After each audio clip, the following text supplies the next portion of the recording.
What's going on, everybody? We're back. If you're just joining us, it's just a lot of the rabble that you get. Remember from South Park? When South Park used to be on. Man, I feel like so much has happened because South Park went away. Tonight, President Trump, joint address to Congress. I mean, I've seen some people refer to it as the State of the Union. Some people are saying it's only 45 days. It's not the State of the Union, it's a joint address to Congress. Hey, we're not keeping track. Okay. President Trump is speaking to Congress tonight. Cheers. Let's see what's going on in the ye old chat. Thank you for joining. There's a lot of places you could be watching, and you're watching with me. I really appreciate that. Thank you. When Trump was he was doing an impression of Kamala, and she was just saying thank you a lot, like way too many times. It was weird. He was thank you.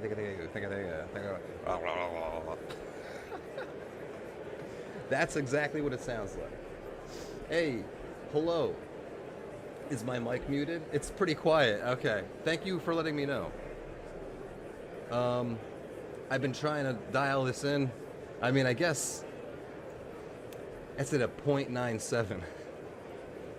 Thank you. Ahoy hoy. Very exciting. High energy. I hope there's going to be no shenanigans, right? We out here. What's up, Daniel? Cheers. Limited edition. Hello, Melissa. Good to see you again.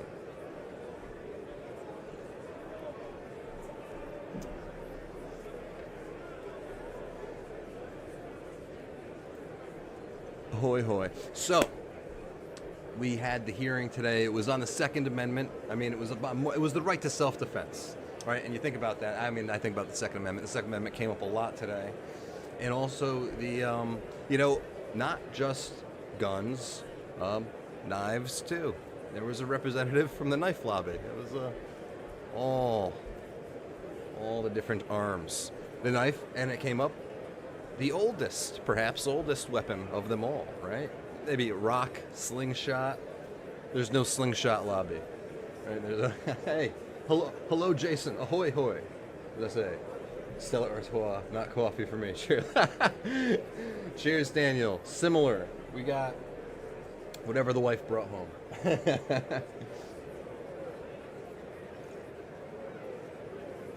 I had something good. I don't remember what it was. 'Tis that time.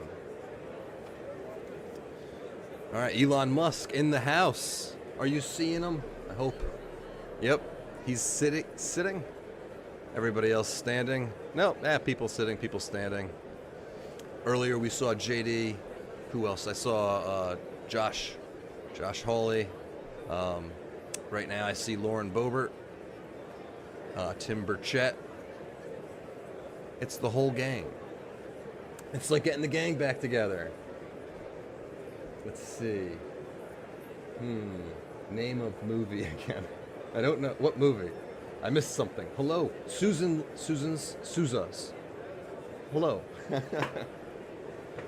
Oh, we got the Trumps.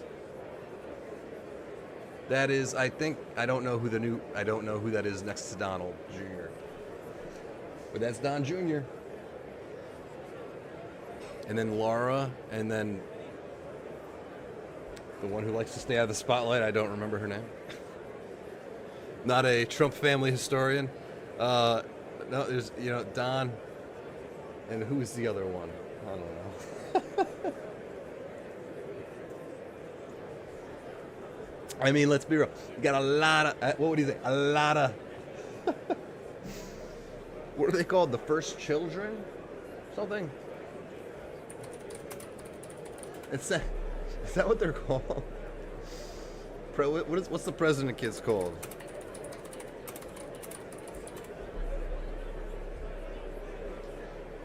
Just the first, they're the first family. I don't know what they're.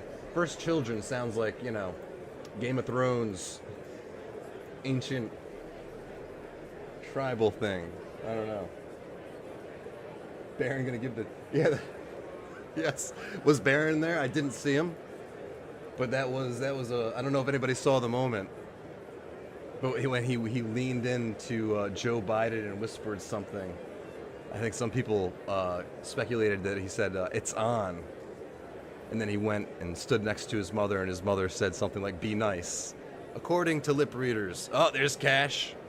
Cash in the house talking to Don Jr. Eric, that's the other son. Escape me for a minute. Look. The joint session will come to order.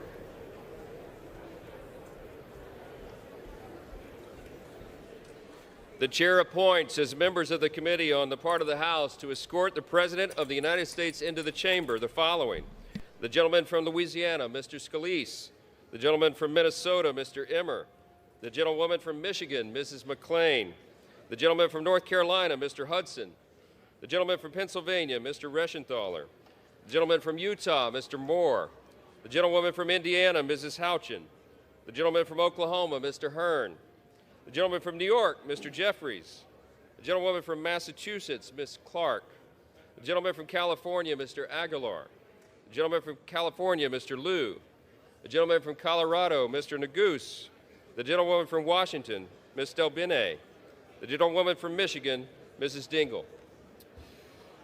The President of the Senate, at the direction of that body, appoints the following senators as members of the committee on the part of the Senate to escort the President of the United States into the House chamber: the Senator from South Dakota, Mr. Thune; the Senator from Wyoming, Mr. Barrasso; the Senator from Arkansas, Mr. Cotton; the Senator from Oklahoma, Mr. Lankford; the Senator from West Virginia, Mrs. Capito; the Senator from South Carolina, Mr. Scott; the Senator from New York, Mr. Schumer; the Senator from Illinois, Mr. Durbin; the Senator from Minnesota, Ms. Klobuchar; the Senator from New Jersey, Mr. Booker; the Senator from Wisconsin, Ms. Baldwin.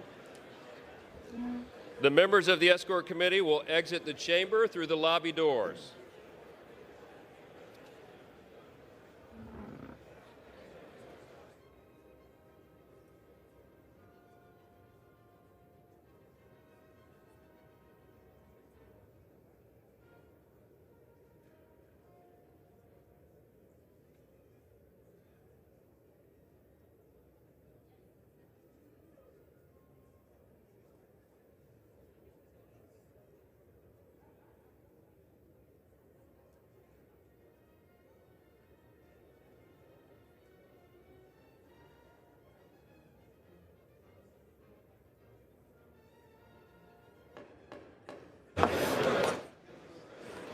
Speaker, the Dean of the Diplomatic Corps.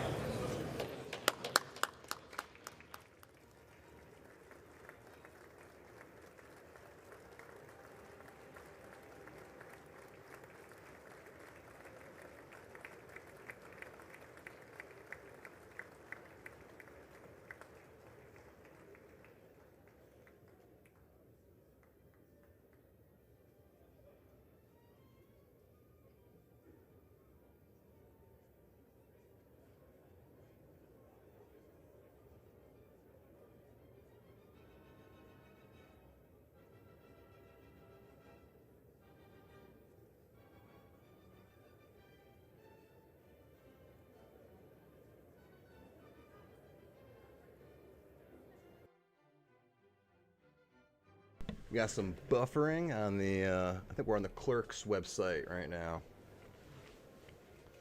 We like to get it right from the source. There's like probably 1,000 sources. This is the House clerk. I believe this is the House chambers, yes? Nancy Mace waving, hi, Nancy. Mwah, we love you, mwah. Rich McCormick. Such an intense representative. Dr. Rich McCormick gave me this commander's coin. I mean, come on. After he did that, how am I not going to gush? He's so intense. He's exactly who you would expect to rise to the top, after that medical thing that happened. We're still on the internet.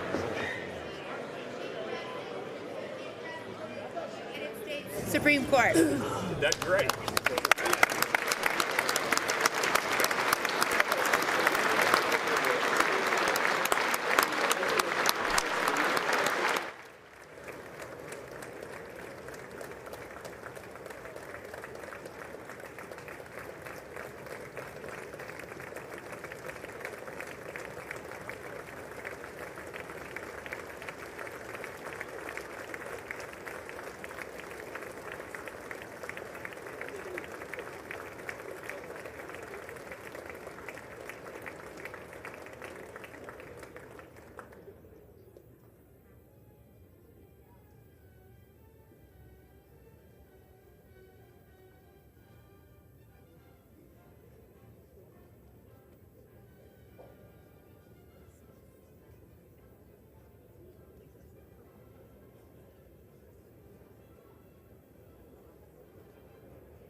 All right, little break in the action. So we had the Supreme Court justices come in, and I don't know who might come in next. So I saw that the president's live stream, the White House's version of this one, goes live at 9:10.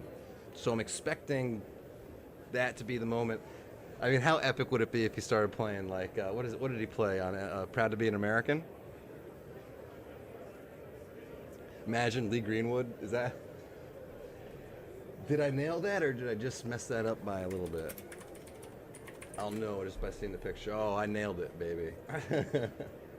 Did anybody see what Grok? They got Grok on unhinged mode, which I have not played with yet, but I plan on doing that eventually. To talk about Zelensky, and it was just brutal. It was Kid Rock. Kid Rock, by the way, playing with Grok on unhinged mode. The YMCA would be another epic entrance. I mean, I don't know if there's any rules. You can't play music, or you can't play music, or if you can have Dana White like direct your entrance into the House chamber. You know, smoke machines. Bruce Buffer, or his brother Mike Buffer. Wild story. I don't know if anybody's following the Billy Corrigan, Bill Burr. I try not to do drama, but apparently they may share the same father, allegedly. Billy Corrigan of Smashing Pumpkins, Bill Burr of stand-up comedy. Corrigan? What's the dog? Corgi. Oh no. I've detached myself.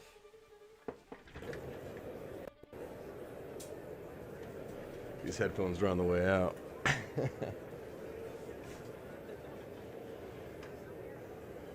Gather around.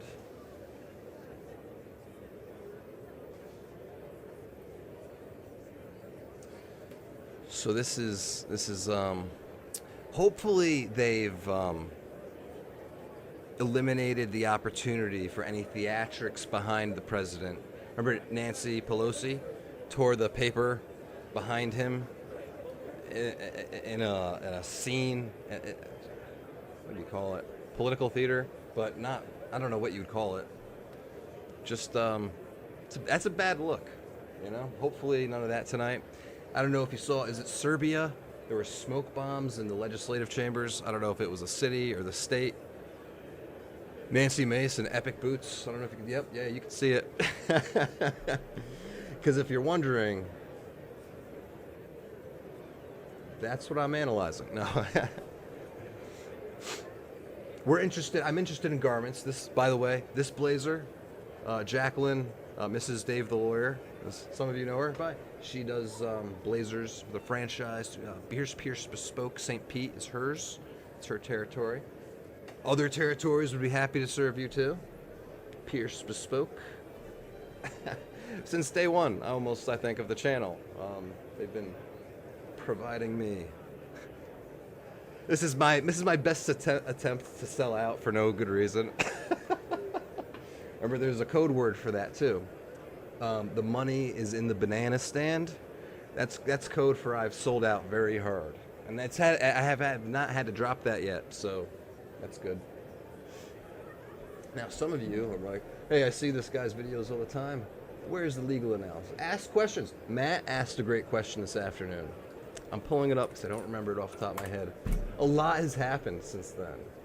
I don't know. It's the whirlwind of activity. Working on it. Yes. Oh, yeah, we were talking about the supremacy clause this morning, weren't we? Yes, we were. So Matt's question. Matt, if you don't mind me bringing it back up. I don't see. Oh, yep. Let's see. If Congress passes a law and a state has a constitution that says the opposite, does the state have to amend their constitution? Is that how the supremacy clause works? And it's not exactly how it works. I mean, the supremacy clause says that the federal law is the supreme law of the land, but there are conflicting provisions. So let's talk about that real quickly. The supremacy clause of the United States Constitution establishes that a federal law takes precedence over state law, including that state constitutions when there is a conflict. This means that if Congress passes a law that conflicts with the state constitution must yield to the federal law, and that the conflicting state provision is rendered without effect. That the state does not necessarily have to amend its constitution. And that was one of the things that we were talking about. Melania Trump, First Lady, just walking in. But conflicting provision cannot be enforced. The relevant legal principle is articulated in Article 6, Clause 2 of the Constitution, which states that the Constitution and federal laws made pursuant to it and the treaties are the supreme law of the land, and judges in every state are bound by them, regardless of any state laws or constitutions to the contrary. And now there's several principles that reinforce this, several cases. Speaker, the President's Cabinet.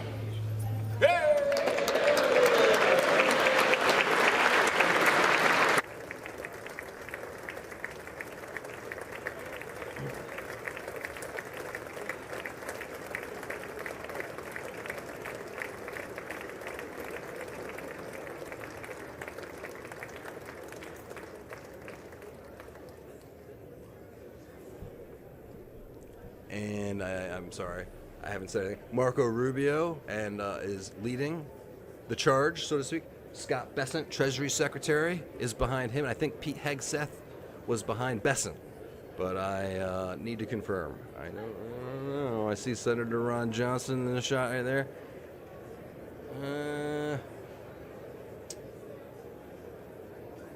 So, anyway, chat, what's going on? What's going on with you? And if you at me, at Dave the Lawyer, it shows up orange on my end. It's just easier for me to see that. Tim Burchett talking to RFK Jr. He's behind Howard Lutnick. I don't know who's in front of Howard Lutnick or directly behind him.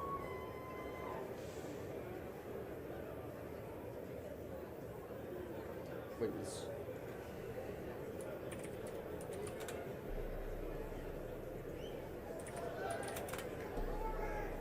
yes, Lutnick, Secretary of Commerce, Bessent, Treasury Secretary, EPA Administrator with Boebert right now, Lee Zeldin, Pete Hegseth. He's at, I forget which, Mark Wayne Mullen maybe he's talking to. Yes. Pam Bondi behind Pete Hegseth. Yes, so. Do I speak Russian yet? Not yet. Das Vidanya? All the Russian I know is from Call of Duty. Is that an acceptable answer? Yeah, so we're matching. What about that? What about? I'm a fan of Bobert's. I think she's getting better at speaking, and I think getting better at the thing that you're doing is a mark. It's something to take note of. She wasn't the most refined politician when she was a freshman. I don't even remember, was she a freshman? 2, 4, 6 years? I don't know. But lot less ums, uhs, all that kind of thing. I like that. I like watching someone progress and get better at something. Force to be reckoned with. That's the thing. On the right, there seems to be a lot of leaders on the right, and the left is struggling to produce just one. Did I say that correct way? A lot on the right, left can't produce one. So, a lot of good-looking people. Make America great again, right? Hoo-ah. Come on. I should say hoo-ah. Hoo-ah for all you J.D. Vance fans out there.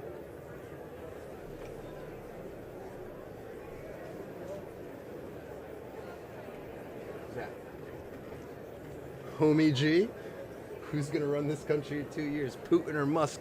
Very funny, sir. But I think the power is going to be returned to the states. Think about that.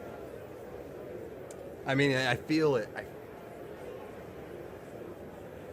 That's what a good CEO would do.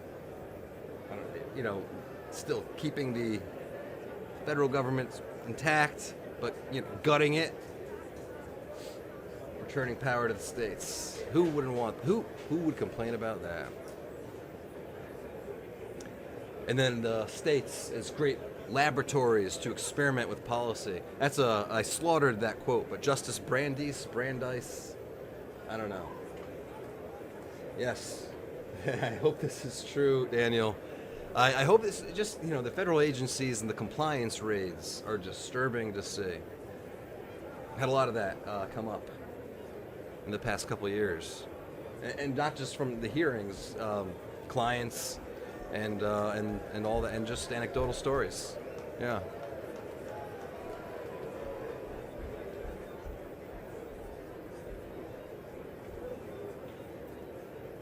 Trump needs to clean up California. I don't like to talk about things I don't know about, but I think I understand where you're coming from. I've seen the stories coming out of California. Tulsi is the best looking cabinet member. Jason Martin, you're going to get me in trouble. No, I'm just kidding. I don't think it's, we don't have to ignore that people are, whether they're good looking or extremely good looking in Trump's cabinet. Mrs. Dave the lawyer is a big Pam Bondi fan. Because she's pushing, is it even appropriate for me? Am I allowed? Fellow lawyers, should I talk about the woman who is the head of the DOJ, the highest ranking attorney? Do I want to talk about her age? I feel like I shouldn't. But also it's kind of bragging. That's the thing, right?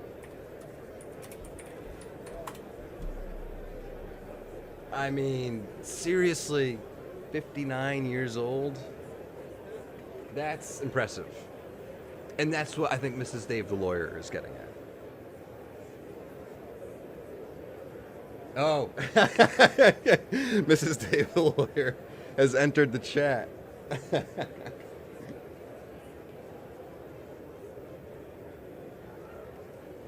See, I know Joni Ernst was hesitant about cabinet picks for Trump, and I think the hydraulic pressure from the people probably pushed her over the edge, or maybe she would have come to that conclusion to vote yes anyway.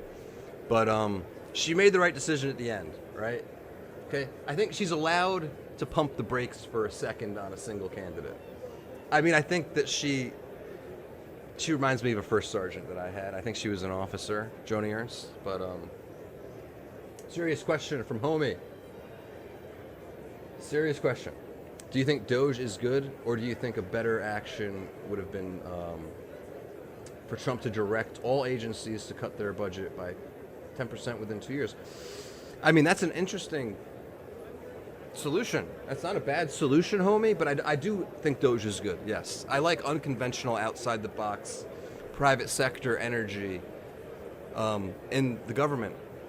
The government has like an immune response. Every time the private sector tries to do some sort of reform in there. And I mean, like, from personal experience, I ran for, such a small, low-level, anecdotal experience. I ran for well, at first it was for the school board, right?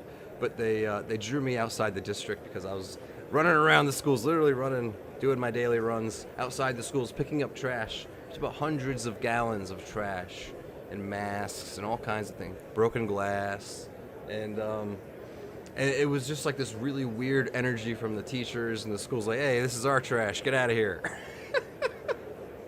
And that was my first experience. And then, you see it every so often. You get a private sector candidate running, and people are just like, we don't want this guy in the government, in this, government role. So, and that's the same kind of a response I feel like Trump gets, and the same kind of response that Doge gets, because it's very much like a private sector. What do you call those firms that specialize in just like slashing? I don't know. I'm not in the private equity world, but I'm hey, private equity, give me a call. just a small town rural attorney, as Governor Kelly Armstrong would say now.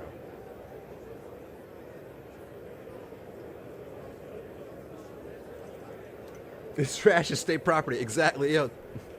So I'll tell you part 2 in a minute. Mr. Speaker, the President of the United States.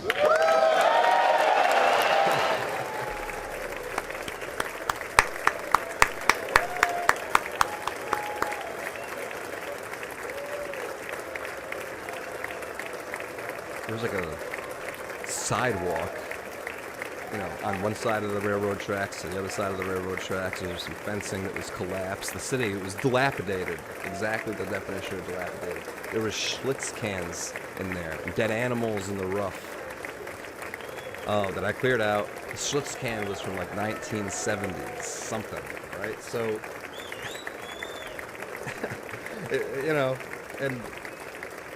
the champion for the city was like, hey, it's illegal to plant plants there. I removed some plants. I put in some new plants, and it's weird. It's weird. I don't even know what you call these people. The sticklers for the rules. And all the wrong rules. You got Marjorie Taylor Greene and her big old Trump was right about everything hat. Representative Fallon shaking President Trump's hand right now.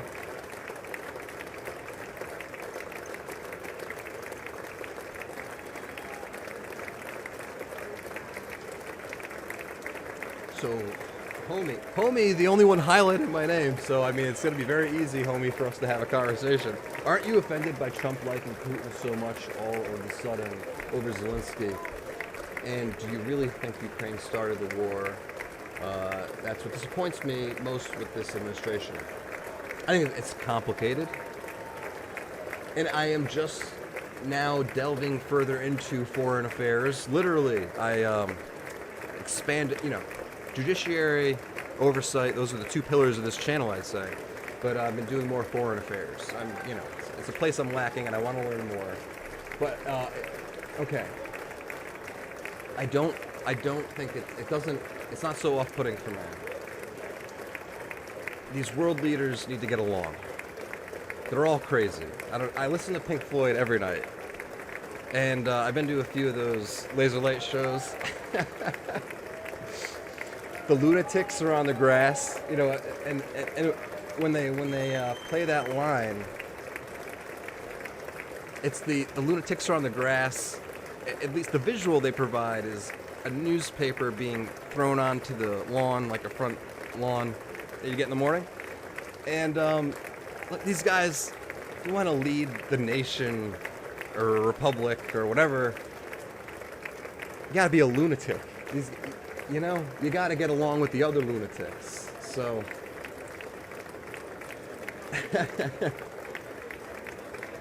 no, I mean, look, I don't know if Pink Floyd's the best, but that's what I think about, right?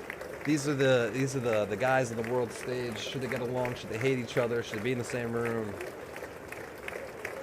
And then there's all the other presidents who got along with, you know, I don't know. It's complicated, and like I'm trying to understand it better.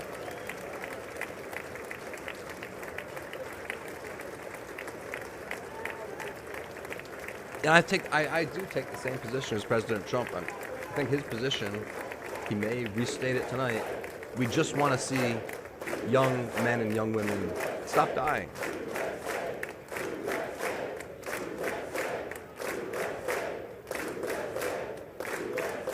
It's like the truth is the easiest thing to stick to. So whether you're talking about Ukraine and Russia or Israel and Palestine, we just want to see these people stop dying. So, end rant. We talked some constitutional law. We talked some drama. It was fun. But now President Trump is going to address Congress. Very exciting. No problem, homie. Thank you for engaging. Thank you for highlighting me.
Speaker Johnson, Vice President Vance, the First Lady of the United States,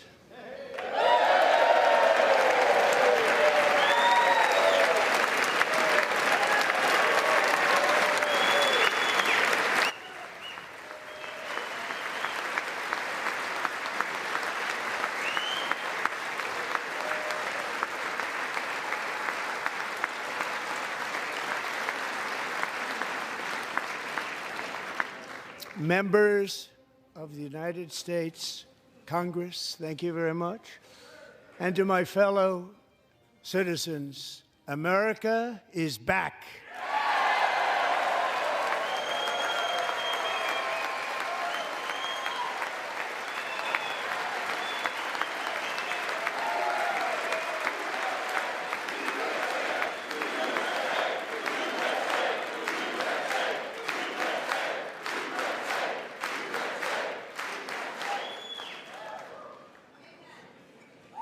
Six weeks ago, I stood beneath the dome of this Capitol and proclaimed the dawn of the golden age of America.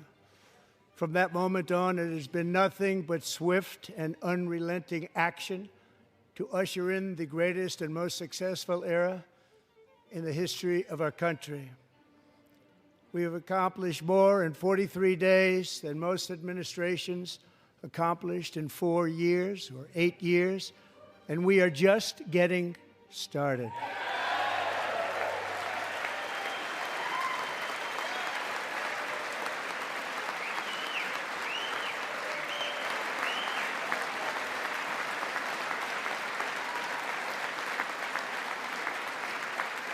Thank you.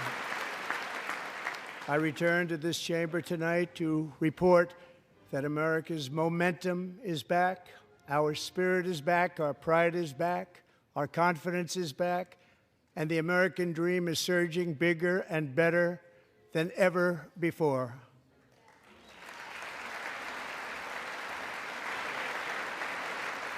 The American dream is unstoppable, and our country is on the verge of a comeback, the likes of which the world has never witnessed and perhaps will never witness again. There's never been anything like it. The presidential election of November 5th was a mandate like has not been seen in many decades. We won all 7 swing states, giving us an electoral college victory of 312 votes.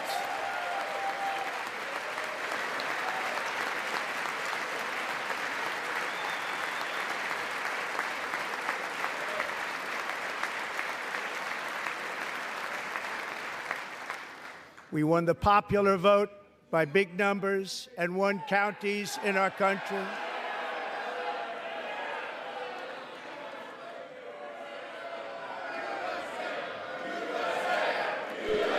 They're getting rowdy. Unreal, dude. I don't like this. This isn't great. I mean, as long as there's no smoke bombs, like, I don't know if you saw that on Twitter And today. won counties Not a in good our look for a country. 2,700 to 525. Get them out On of a map here. that reads almost completely red for Republican.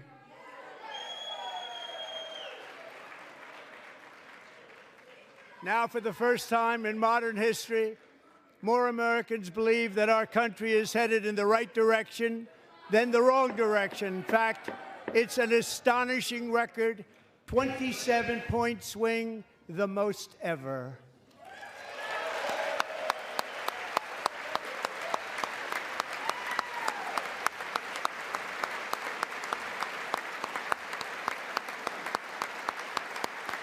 Likewise, small business optimism saw its single largest one-month gain ever recorded. Mr. President. A 41-point jump.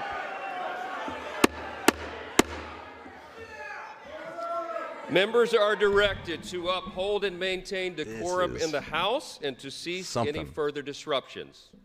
That's your warning. Ooh, JD. I think he's just outside the frame on the stream, but he is grilling them. Members are engaging in willful and continuing breach of decorum, and the chair is prepared to direct the Sergeant-at-Arms to restore order to the joint session.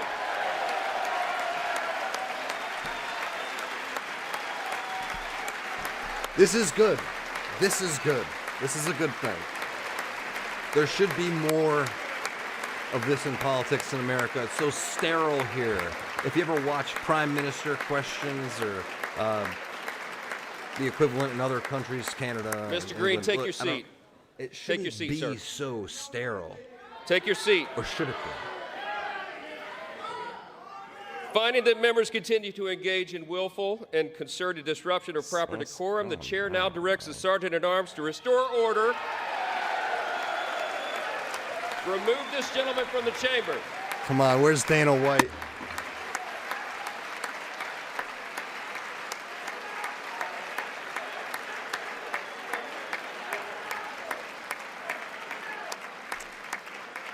Oh, we need some music. Hopefully, the Beethoven Vivaldi is providing some much needed, I don't know, background music.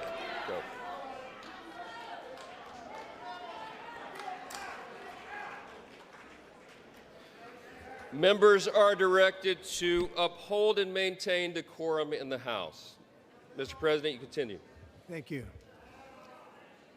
Over the past 6 weeks, I have signed nearly 100 executive orders and taken more than 400 executive actions, a record, to restore common sense, safety, optimism, and wealth all across our wonderful land. The people elected me to do the job, and I'm doing it.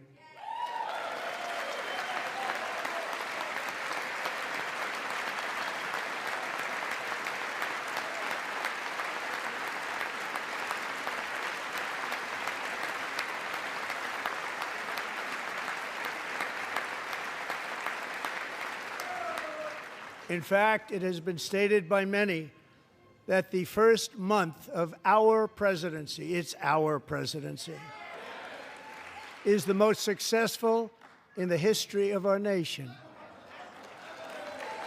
By many.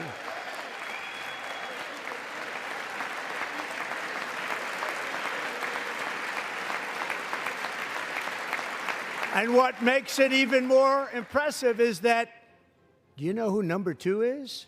George Washington. How about that? How about that? I don't know about that list, but we'll take it. Within hours of taking the oath of office, I declared a national emergency on our southern border, and I deployed the U.S. military and Border Patrol to repel the invasion of our country. And what a job they've done. As a result, illegal border crossings last month were by far the lowest ever recorded, ever.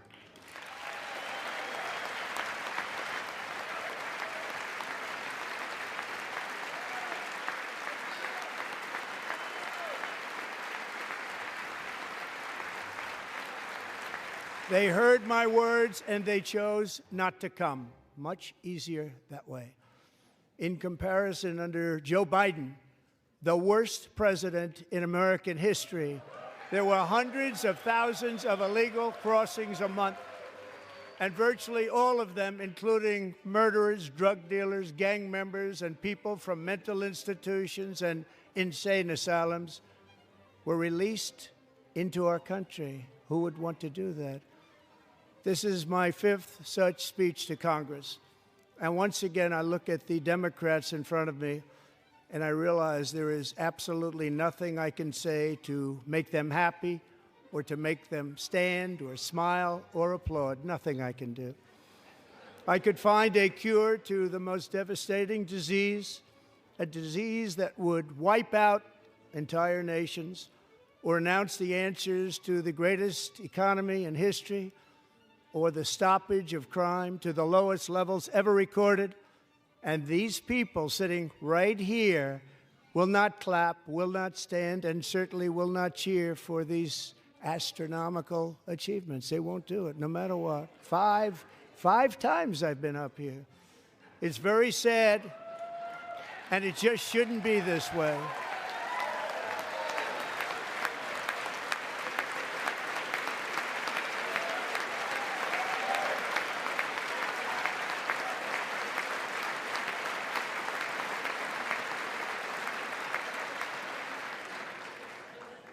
So Democrats sitting before me, for just this one night, why not join us in celebrating so many incredible wins for America? For the good of our nation, let's work together and let's truly make America great again.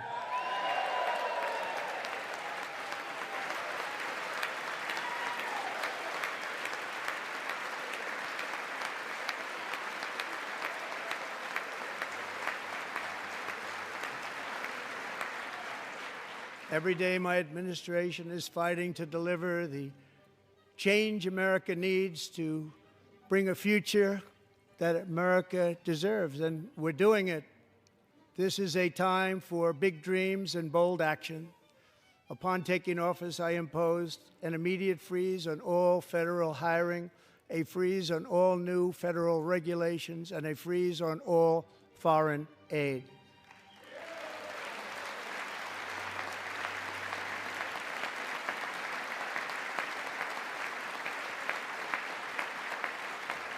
I terminated the ridiculous Green New Scam. I withdrew from the unfair Paris Climate Accord, which was costing us trillions of dollars that other countries were not paying. I withdrew from the corrupt World Health Organization.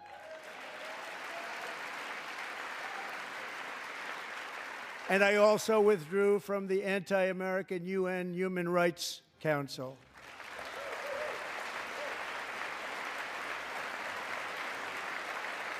We ended all of Biden's environmental restrictions that were making our country far less safe and totally unaffordable. And importantly, we ended the last administration's insane electric vehicle mandate saving our auto workers and companies from economic destruction.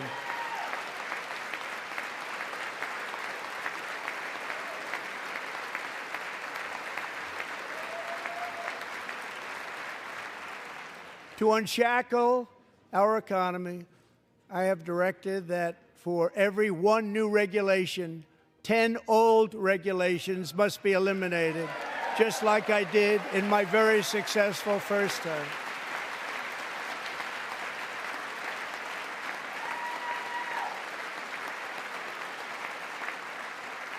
And in that first term, we set records on ending unnecessary rules and regulations like no other president had done before. We ordered all federal workers to return to the office. They will either show up for work in person or be removed from their job.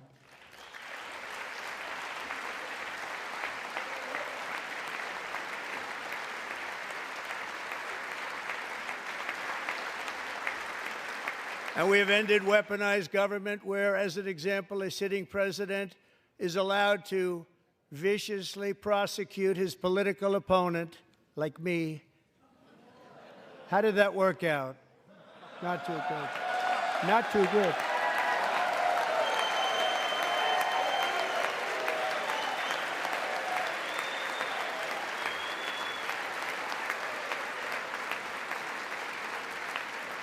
And I have stopped all government censorship and brought back free speech in America. It's back.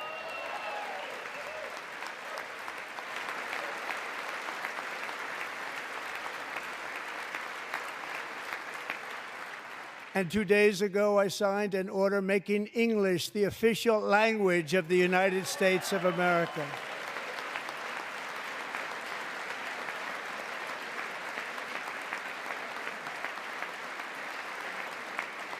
I renamed the Gulf of Mexico the Gulf of America.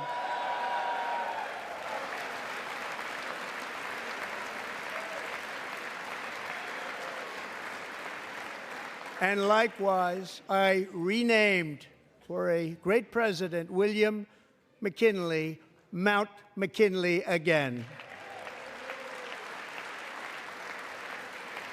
Beautiful Alaska. We love Alaska. We've ended the tyranny of so-called diversity, equity, and inclusion policies all across the entire federal government and, indeed, the private sector and our military.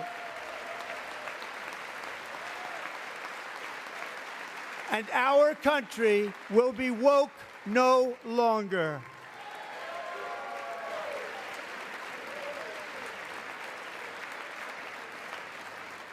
We believe that whether you are a doctor, an accountant, a lawyer, or an air traffic controller, you should be hired and promoted based on skill and competence, not race or gender.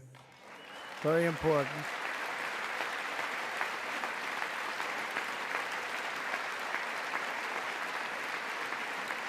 You should be hired based on merit. And the Supreme Court, in a brave and very powerful decision, has allowed us to do so. Thank you. Thank you very much. Thank you. We have removed the poison of critical race theory from our public schools, and I signed an order making it the official policy of the United States government that there are only two genders, male and female.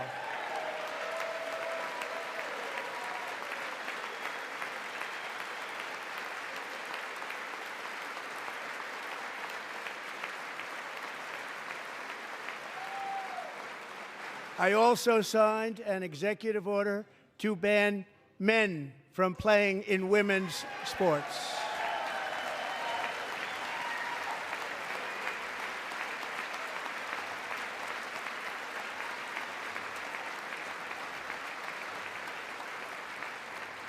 Three years ago, Peyton McNabb was an all-star high school athlete, one of the best, preparing for a future in college sports.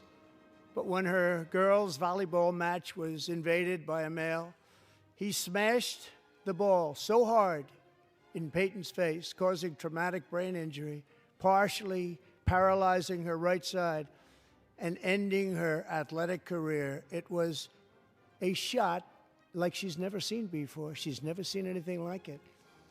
Peyton is here tonight in the gallery, and Peyton, from now on, schools will kick the men off the girls' team, or they will lose all federal funding.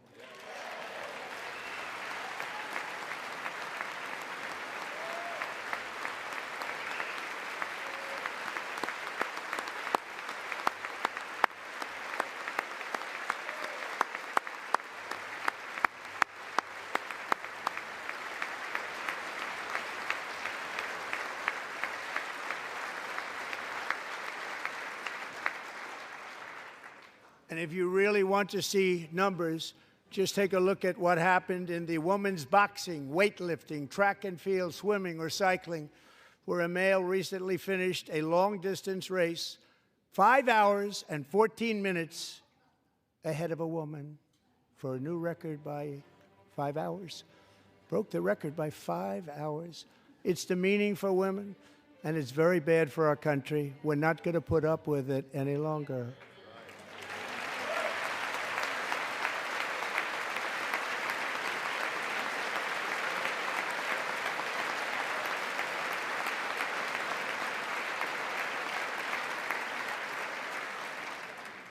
What I have just described is only a small fraction of the common sense revolution that is now, because of us, sweeping the entire world. Common sense has become a common theme, and we will never go back. Never. Never going to let that happen. Among my very highest priorities is to rescue our economy and get dramatic and immediate relief to working families. As you know, we inherited from the last administration an economic catastrophe and an inflation nightmare. Their policies drove up energy prices, pushed up grocery costs, and drove the necessities of life out of reach for millions and millions of Americans. They've never had anything like it. We suffered the worst inflation in 48 years, but perhaps even in the history of our country. They're not sure. As president, I'm fighting every day to reverse this damage and make America affordable again.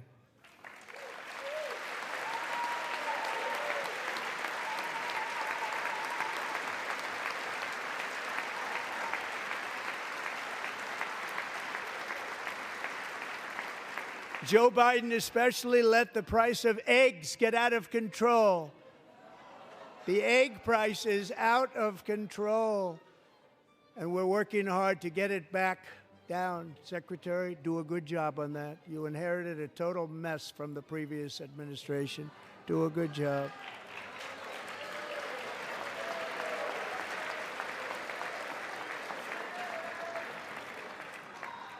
A major focus of our fight to defeat inflation is rapidly reducing the cost of energy.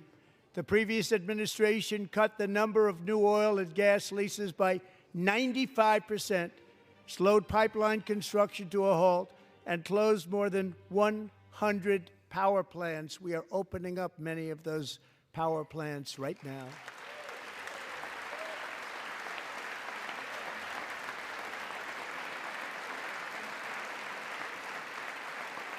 And frankly, we have never seen anything like it. That's why on my first day in office, I declared a national energy emergency. As you've heard me say many times, we have more liquid gold under our feet than any nation on earth, and by far. And now I fully authorize the most talented team ever assembled to go and get it. It's called Drill, Baby, Drill.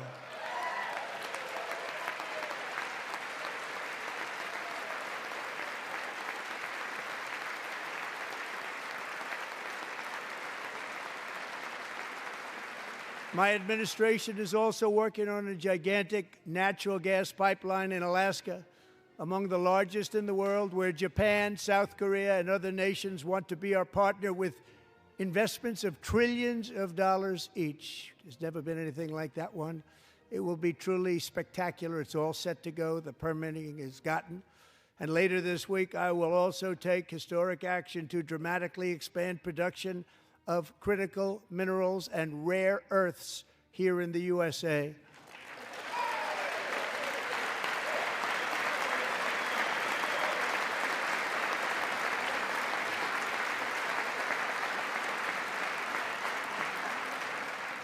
To further combat inflation, we will not only be reducing the cost of energy, but will be ending the flagrant waste of taxpayer dollars.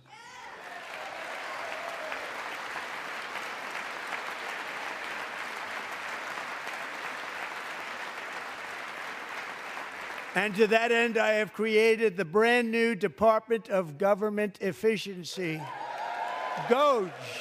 Perhaps you've heard of it. Perhaps.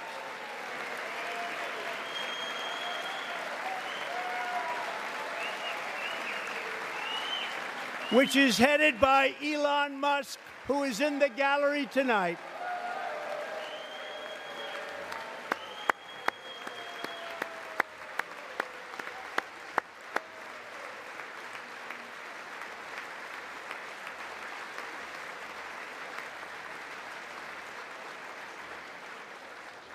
Thank you, Elon. He's working very hard. He didn't need this.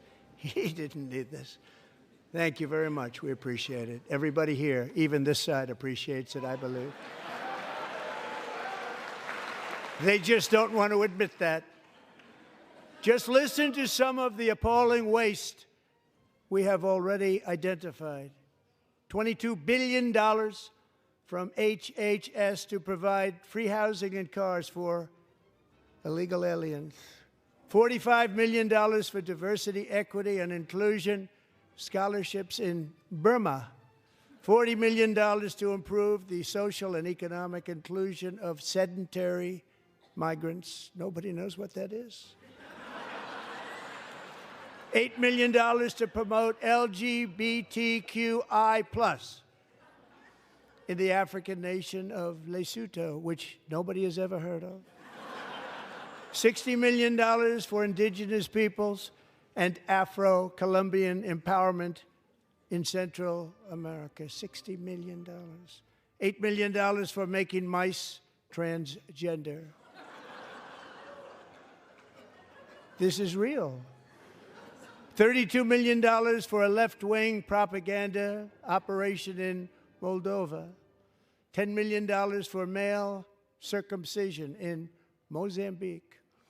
$20 million for the Arab Sesame Street in the Middle East. It's a program. $20 million for a program. $1.9 billion to recently created Decarbonization of Homes Committee, headed up, and we know she's involved. Just at the last moment, the money was passed over by a woman named Stacey Abrams. Have you ever heard of her? A $3.5 million consulting contract for lavish fish monitoring. $1.5 million for voter confidence in Liberia. $14 million for social cohesion in Mali. $59 million for illegal alien hotel rooms in New York City. He's a real estate developer. He's done very well. $250,000 to increase vegan local climate action innovation in Zambia. $42 million for social and behavior change in Uganda. $14 million for improving public procurement in Serbia. $47 million for improving learning outcomes in Asia. Asia's doing very well with learning. I don't know what we're doing. Should use it ourselves. And $101 million for DEI contracts at the Department of Education, the most ever paid, nothing even like it. Under the Trump administration, all of these scams, and they're far worse, but I didn't think it was appropriate to talk about them. They're so bad. Many more have been found out and exposed and swiftly terminated by a group of very intelligent, mostly young people, headed up by Elon, and we appreciate it. We found hundreds of billions of dollars of fraud.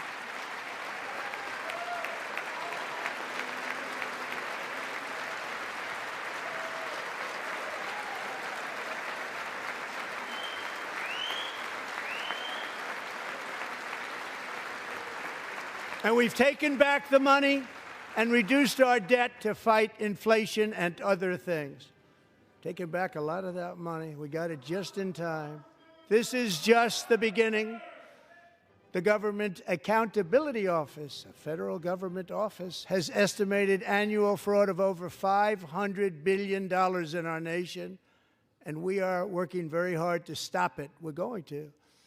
We're also identifying shocking levels of incompetence and probable fraud in the Social Security program for our seniors, and that our seniors and people that we love rely on. Believe it or not, government databases list 4.7 million Social Security members from people aged 100 to 109 years old.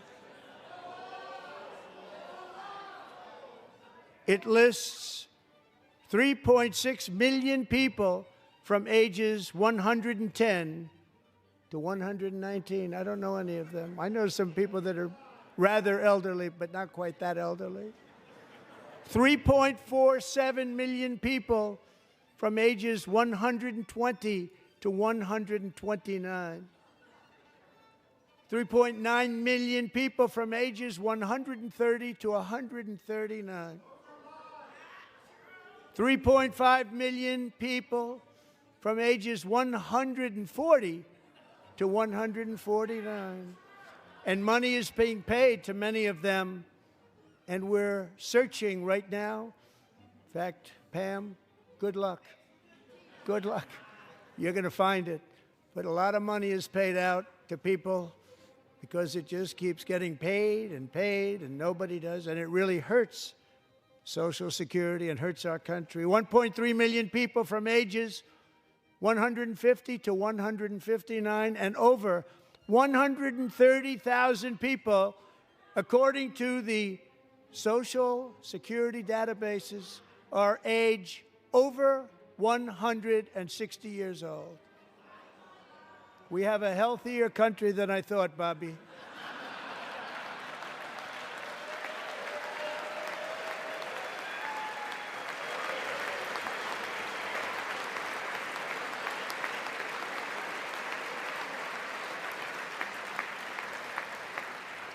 Including, to finish, 1,039 people between the ages of 220 and 229, one person between the age of 240 and 249, and one person is listed at 360 years of age. More than 100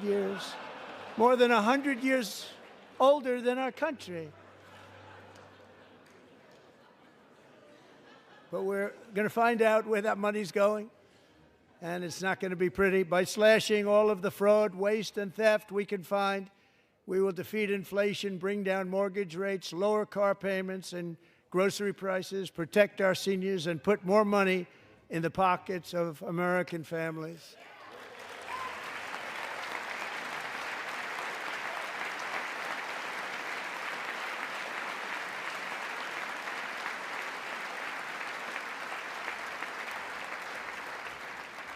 And today, interest rates took a beautiful drop, big, beautiful drop. It's about time. And in the near future, I want to do what has not been done in 24 years, balance the federal budget. We're going to balance it.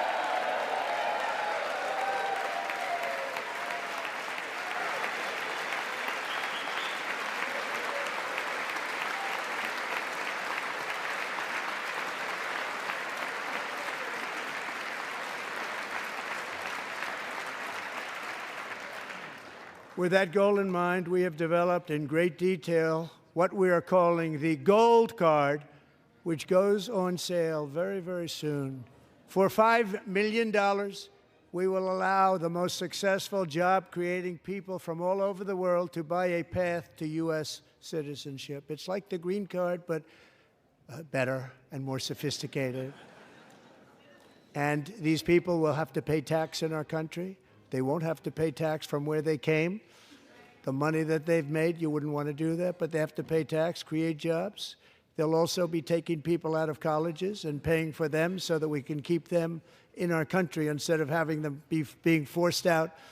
Number one, at the top school, as an example, being forced out and not being allowed to stay and create tremendous numbers of jobs and great success for a company out there. So while we take out the criminals, killers, traffickers, and child predators who are allowed to enter our country under the open border policy of these people, the Democrats, the Biden administration, the open border insane policies that you've allowed to destroy our country, we will now bring in brilliant, hardworking, job-creating people. They're going to pay a lot of money, and we're going to reduce our debt with that money.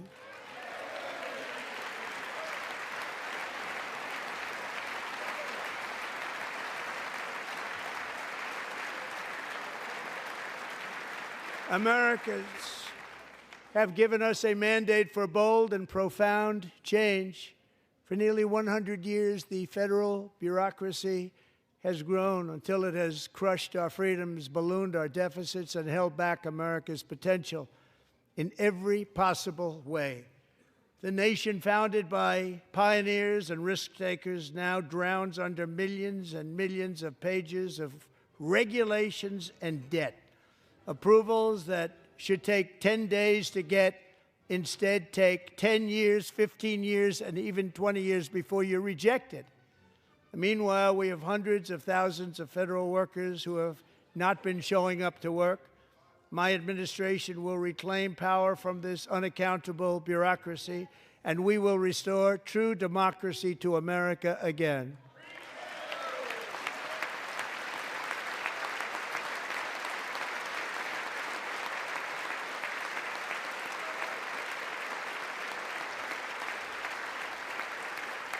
And any federal bureaucrat who resists this change will be removed from office immediately.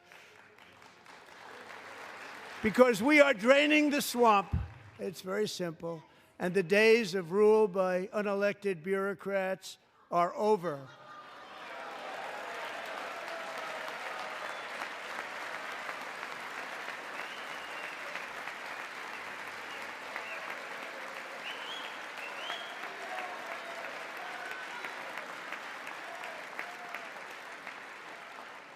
And the next phase of our plan to deliver the greatest economy in history is for this Congress to pass tax cuts for everybody. They're in there. They're waiting for you to vote. And I'm sure that the people on my right, I don't mean the Republican right, but my right here, I'm sure you're going to vote for those tax cuts, because otherwise I don't believe the people will ever vote you into office. So I'm doing you a big favor by telling you that. But I know this group is going to be voting for the tax.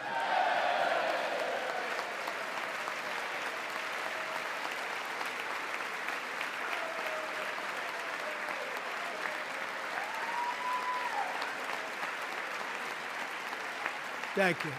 It's a very, very big part of our plan. We had tremendous success in our first term with it. A very big part of our plan. We're seeking permanent income tax cuts all across the board. And to get urgently needed relief to Americans hit especially hard by inflation, I'm calling for no tax on tips, no tax on overtime, and no tax on Social Security benefits for our great seniors.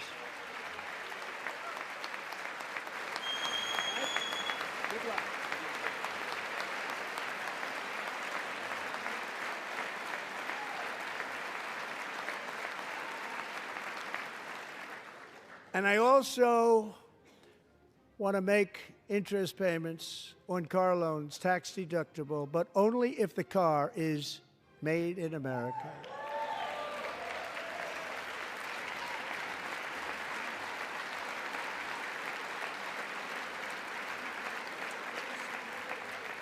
And by the way, we're going to have growth in the auto industry like nobody's ever seen. Plants are opening up all over the place. Deals are being made. Never seen. That's a combination of the election win and tariffs. It's a beautiful word, isn't it? That, along with our other policies, will allow our auto industry to absolutely boom. It's going to boom.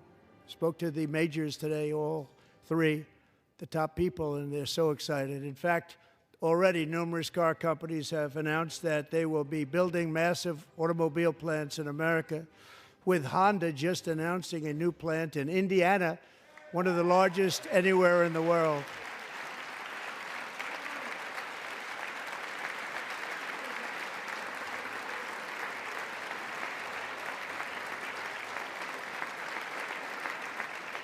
And this has taken place since our great victory on November 5th, a date which will hopefully go down as one of the most important in the history of our country.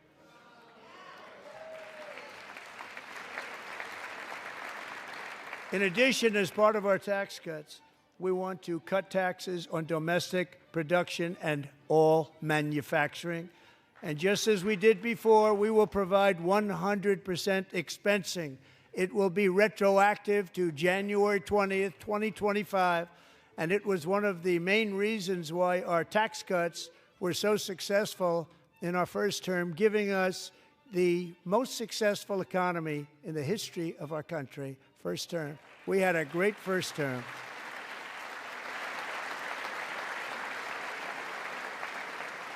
If you don't make your product in America, however, under the Trump administration, you will pay a tariff, and in some cases, a rather large one. Other countries have used tariffs against us for decades, and now it's our turn to start using them against those other countries. On average, the European Union, China, Brazil, India, Mexico, and Canada, have you heard of them? And countless other nations charge us tremendously higher tariffs than we charge them. It's very unfair.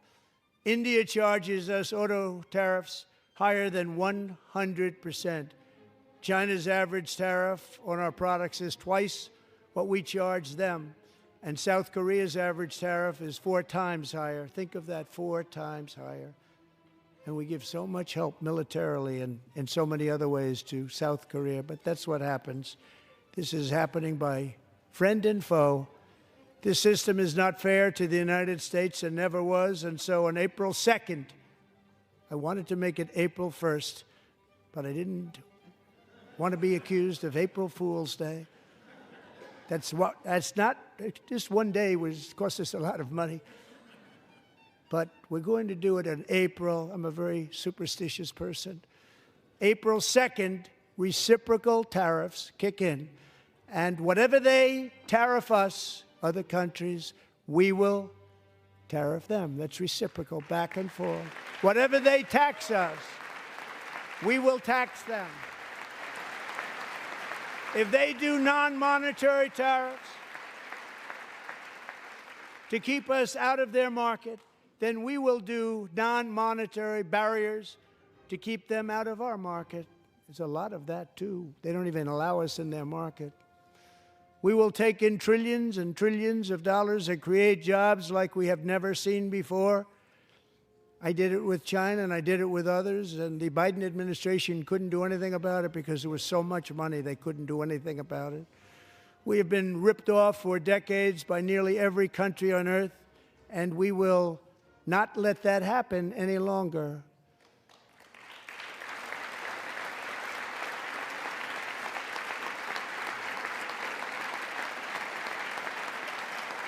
Much has been said over the last 3 months about Mexico and Canada, but we have very large deficits with both of them. But even more importantly, they've allowed fentanyl to come into our country at levels never seen before, killing hundreds of thousands of our citizens and many very young, beautiful people, destroying families.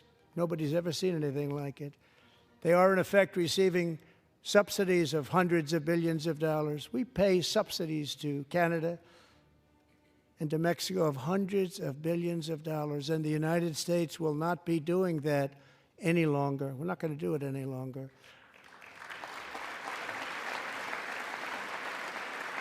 Thanks to our America First policies we're putting into place, we have had $1.7 trillion of new investment in America in just the past few weeks. The combination of the election and our economic policies that people of SoftBank, one of the most brilliant anywhere in the world, announced a $200 billion investment.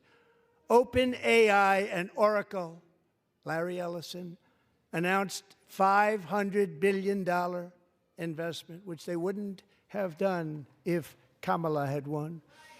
Apple announced $500 billion investment. Tim Cook called me. He said, I cannot spend it fast enough. It's going to be much higher than that, I believe. They'll be building their plants here instead of in China. And just yesterday, Taiwan Semiconductor, the biggest in the world, most powerful in the world, has a tremendous amount, 97% of the market, announced a $165 billion investment to build the most powerful chips on earth right here in the USA.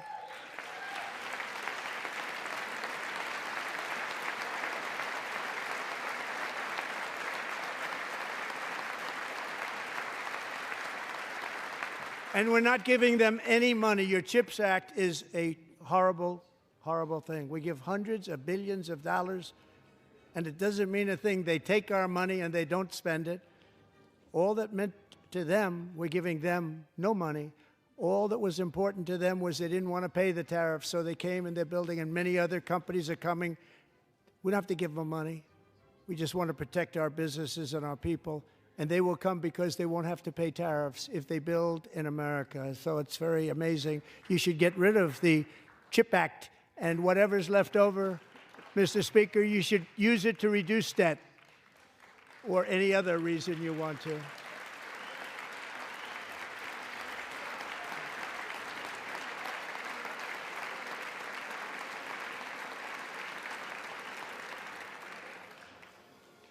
Our new trade policy will also be great for the American farmer. I love the farmer,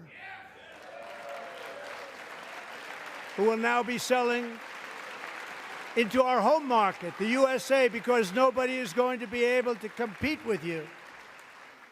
Because those goods that come in from other countries and companies, they're really in a bad position in so many different ways. They're uninspected.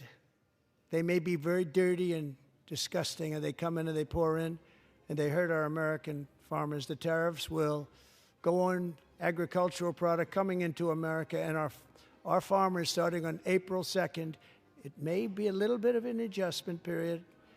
We had that before when I made the deal with China, $50 billion of purchases, and I said, just bear with me, and they did. They did. Probably have to bear with me again, and this will be even better. That was great. The problem with it was that Biden didn't enforce it. He didn't enforce it. $50 billion of purchases, and we were doing great, but Biden did not enforce it, and it hurt our farmers. But our farmers are going to have a field day right now. So to our farmers, have a lot of fun. I love you too. I love you too. It's all going to happen.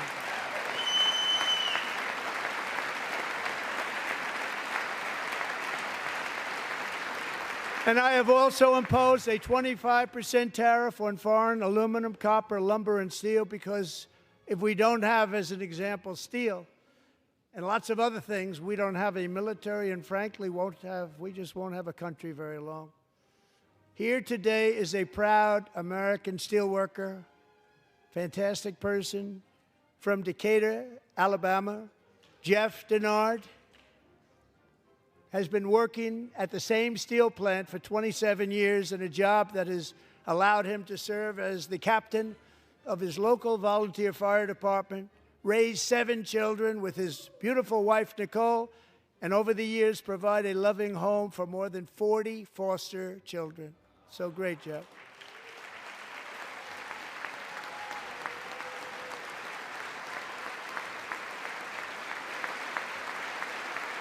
Thank you, Jeff. Thank you, Jeff.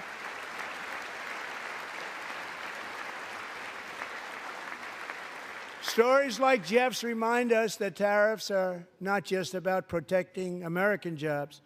They're about protecting the soul of our country. Tariffs are about making America rich again and making America great again, and it's happening, and it will happen rather quickly. There'll be a little disturbance, but we're okay with that. It won't be much. No, you're not. Oh.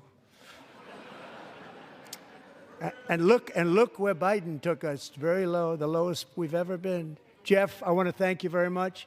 And I also want to recognize another person who has devoted herself to foster care community. She works so hard on it. A very loving person, our magnificent First Lady of the United States.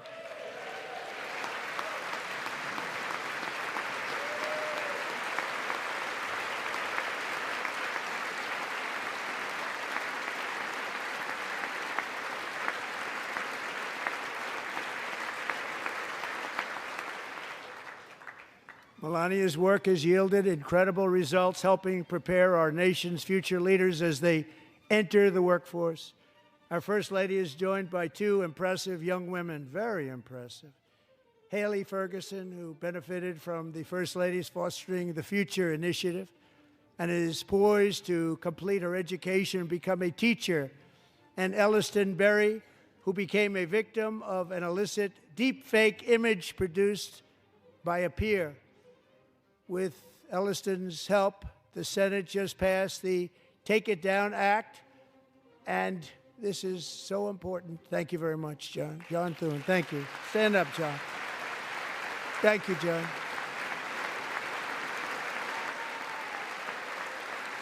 Thank you all very much.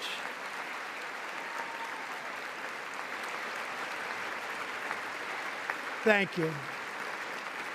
And thank you to John Thune and the Senate. Great job. To criminalize the publication of such images online is a terrible, terrible thing.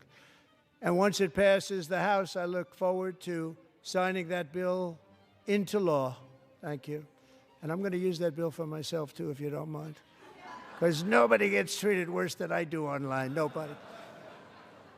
That's great. Thank you very much to the Senate. Thank you.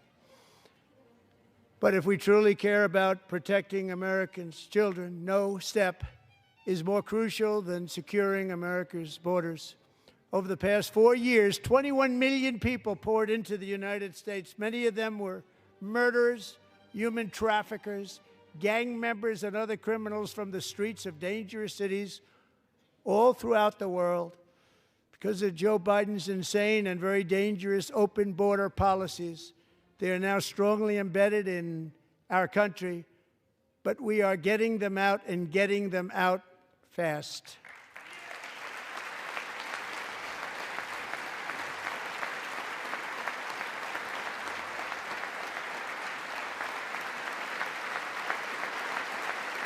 And I want to thank Tom Homan and Christy. I want to thank you and Paul of Border Patrol. I want to thank you. What a job they've all done, everybody. Border Patrol, ICE, law enforcement in general is incredible. We have to take care of our law enforcement. Have to.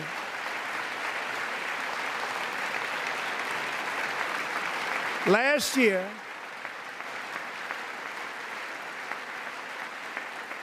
a brilliant 22-year-old nursing student named Laken Riley, the best in her class, admired by everybody, went out for a jog on the campus of the University of Georgia. That morning, Laken was viciously attacked, assaulted, beaten, brutalized, and horrifically murdered. Laken was stolen from us by a savage illegal alien gang member who was arrested while trespassing across Biden's open southern border and then set loose into the United States under the heartless policies of that failed administration. It was indeed a failed administration. He had then been arrested and released in a Democrat-run sanctuary city, a disaster, before ending the life of this beautiful young angel. With us this evening are Laken's beloved mother, Allison, and her sister, Lauren.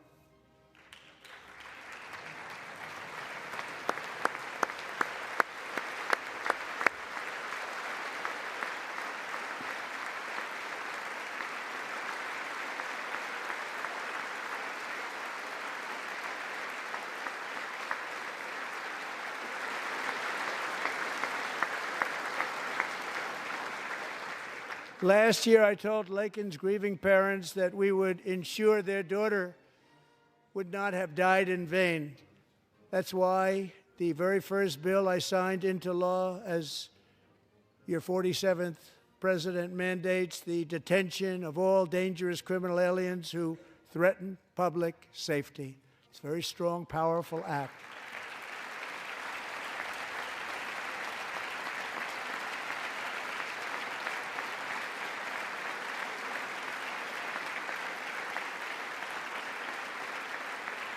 It's called the Lakin-Riley Act. So Allison and Lauren, America will never, ever forget our beautiful Lakin Hope Riley.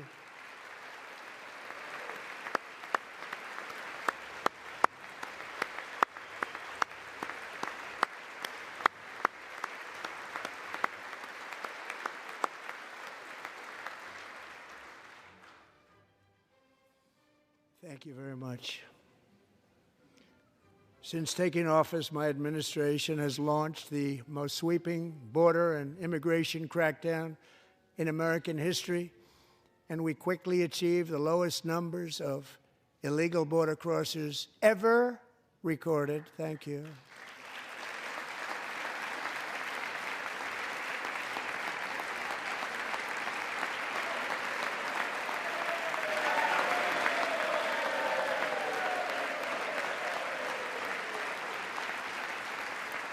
The media and our friends in the Democrat Party kept saying we needed new legislation, we must have legislation to secure the border.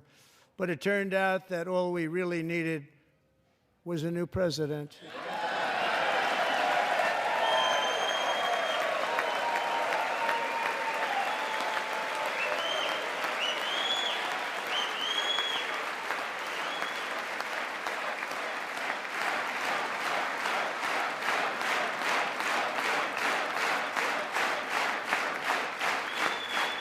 Thank you.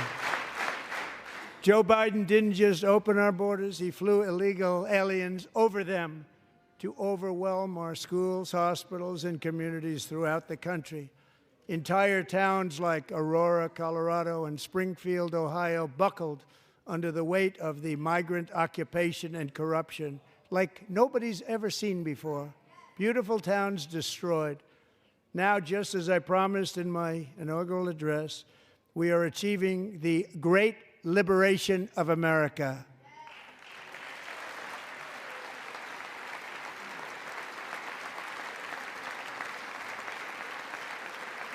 But there still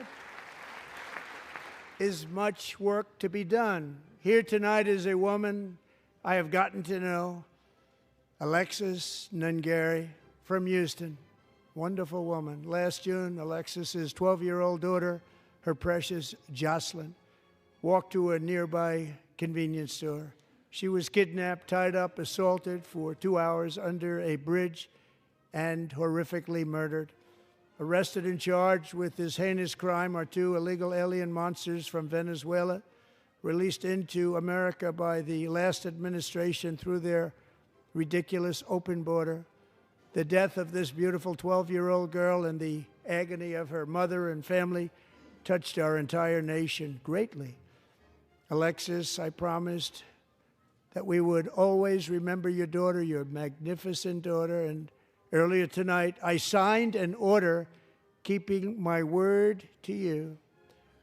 One thing I have learned about Jocelyn is that she loved animals so much. She loved nature.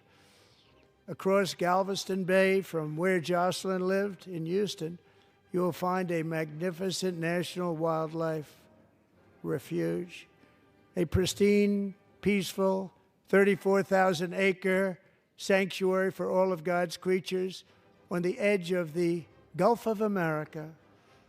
Alexis, moments ago, I formally renamed that refuge in loving memory of your beautiful daughter, Jocelyn.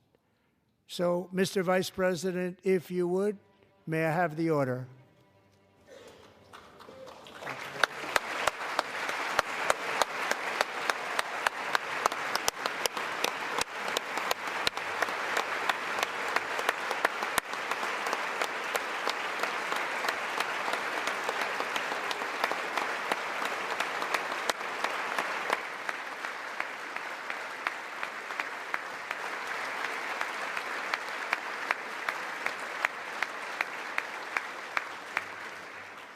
Thank you very much. All three savages charged with Jocelyn and Lakin's murders were members of the Venezuelan prison gang, the toughest gang, they say, in the world, known as Tren de Aragua. 2 weeks ago, I officially designated this gang, along with MS-13 and the bloodthirsty Mexican drug cartels, as foreign terrorist organizations.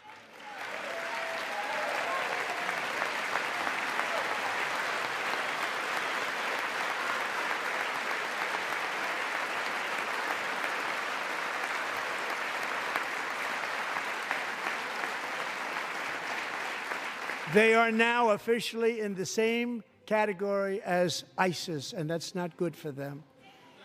Countless thousands of these terrorists were welcomed into the U.S. by the Biden administration. But now every last one will be rounded up and forcibly removed from our country, or, if they're too dangerous, put in jails, standing trial in this country, because we don't want them to come back ever. With us this evening is a warrior on the front lines of that battle, Border Patrol Agent Roberto Ortiz. Great guy.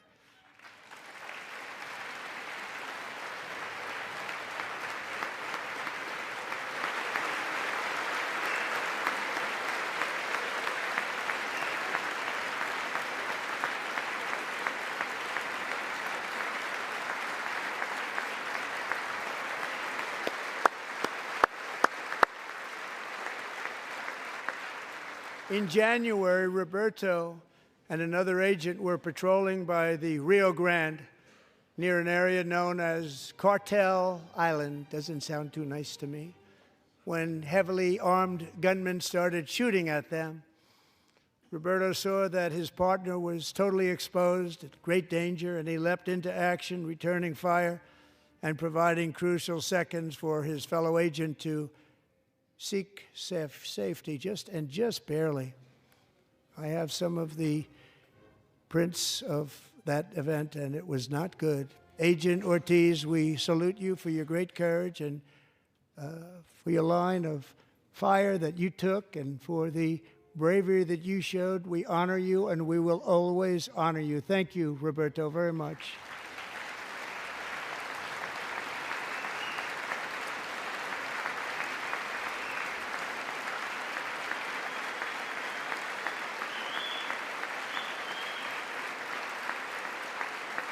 Thank you, Roberto. And I actually got to know him on my many calls to the border. He's a great, great gentleman. The territory to the immediate south of our border is now dominated entirely by criminal cartels that murder, rape, torture, and exercise total control. They have total control over a whole nation, posing a grave threat to our national security. The cartels are waging war on America, and it's time for America to wage war on the cartels, which we are doing.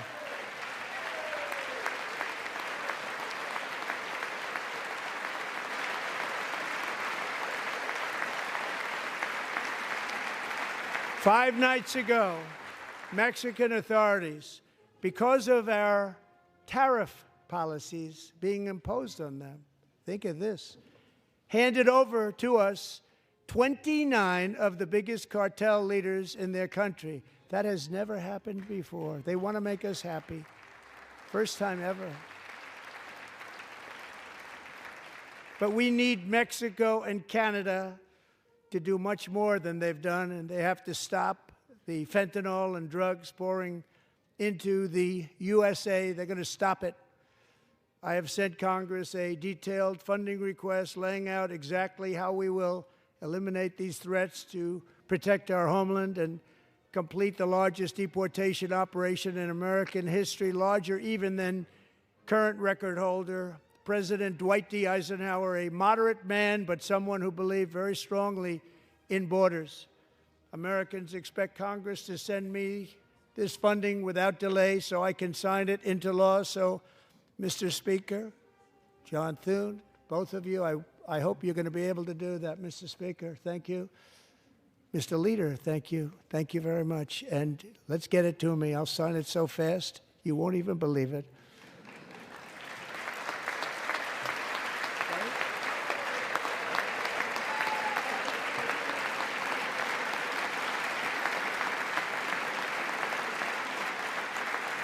And as we reclaim our sovereignty, we must also bring back law and order to our cities and towns.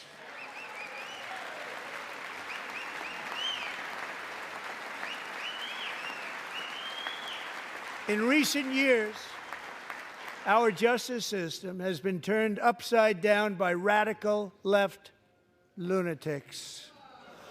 Many jurisdictions virtually ceased enforcing the law against dangerous repeat offenders while weaponizing law enforcement against political opponents like me. My administration has acted swiftly and decisively to restore fair, equal, and impartial justice under the constitutional rule of law, starting at the FBI and the DOJ. Pam, good luck. Cash, wherever you may be, good luck. Good luck. Pam Bondi, good luck. So important. He's going to do a great job. Cash, thank you. Thank you, Cash.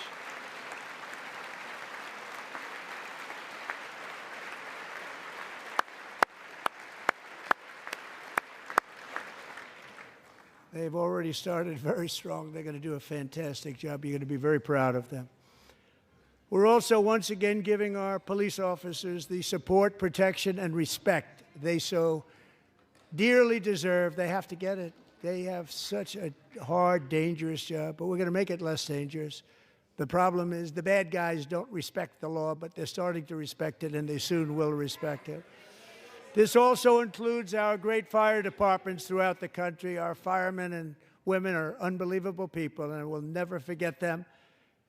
And besides that, they voted for me in record numbers, so I have no choice.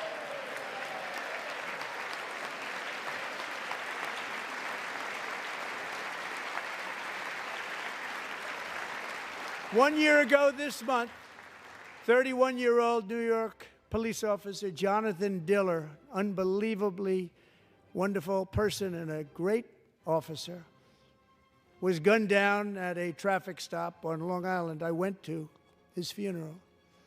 The vicious criminal charged with his murder had 21 prior arrests, and they were rough arrests, too. He was a real bad one. The thug in the seat next to him had 14 prior arrests and went by the name of Killer. He was Killer. He killed other people, they say, a lot of them.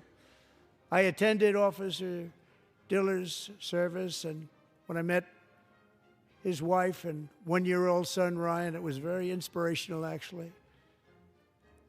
His widow's name is Stephanie, and she is here tonight. Stephanie, thank you very much, Stephanie. Thank you very much.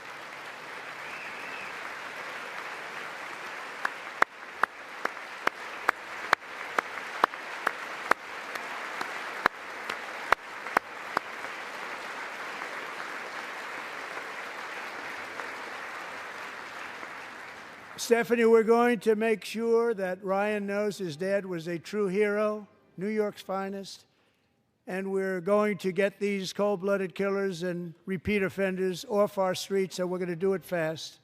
Got to stop it. They get out with 28 arrests. They push people into subway trains.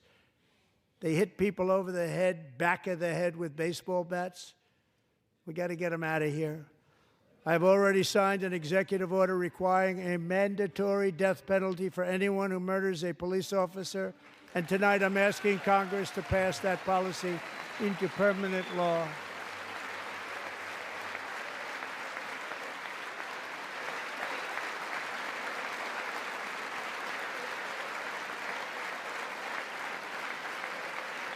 I'm also asking for a new crime bill getting tough on repeat offenders while enhancing protections for America's police officers so they can do their jobs without fear of their lives being totally destroyed.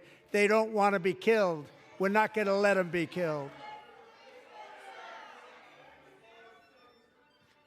Joining us in the gallery tonight is a young man who truly loves our police. His name is DJ Daniel. He is 13 years old, and he has always dreamed of becoming a police officer.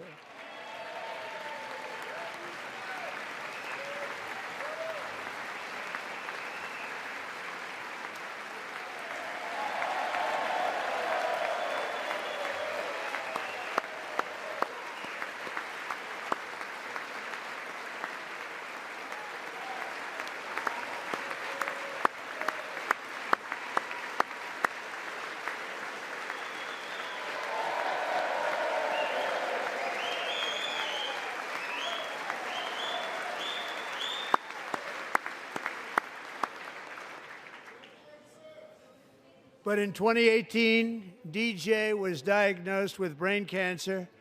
The doctors gave him 5 months at most to live. That was more than 6 years ago.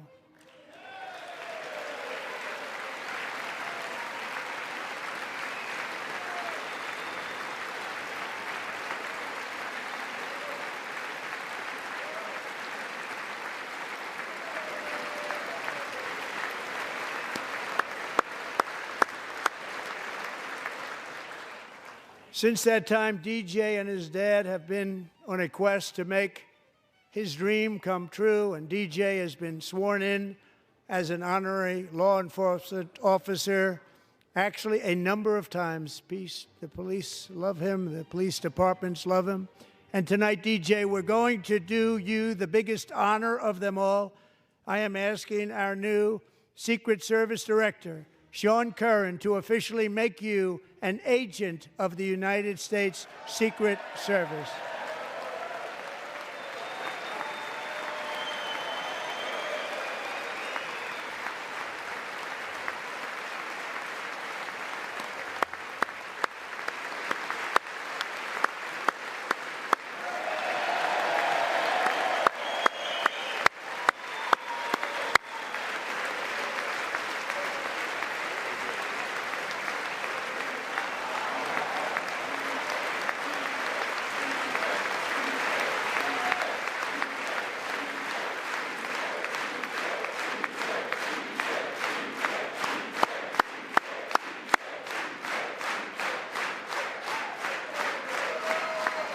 Thank you, DJ. DJ's doctors believe his cancer likely came from a chemical he was exposed to when he was younger. Since 1975, rates of child cancer have increased by more than 40%. Reversing this trend is one of the top priorities for our new presidential commission to make America healthy again, chaired by our new Secretary of Health and Human Services, Robert F. Kennedy, Jr.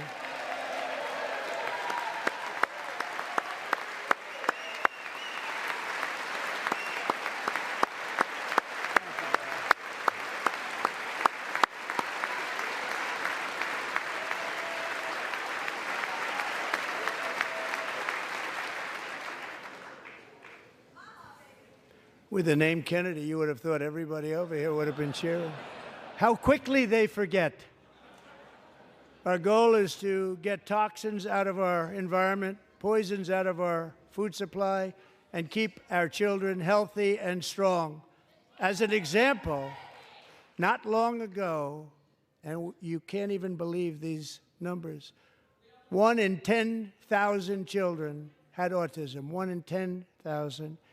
And now it's 1 in 36. There's something wrong, 1 in 36. Think of that. So we're going to find out what it is, and there's nobody better than Bobby and all of the people that are working with you. You have the best to figure out what is going on. Okay, Bobby, good luck. It's a very important job. Thank you. Go get him.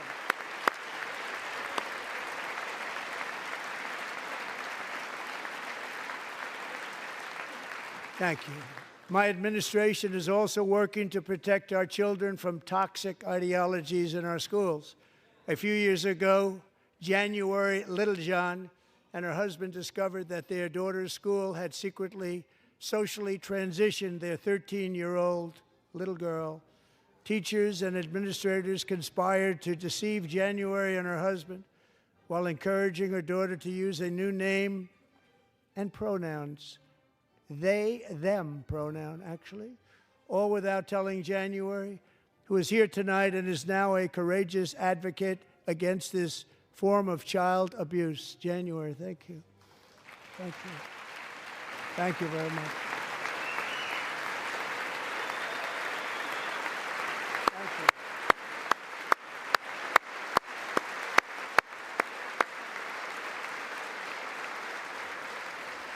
Thank you. Stories like this are why, shortly after taking office, I signed an executive order banning public schools from indoctrinating our children with transgender ideology.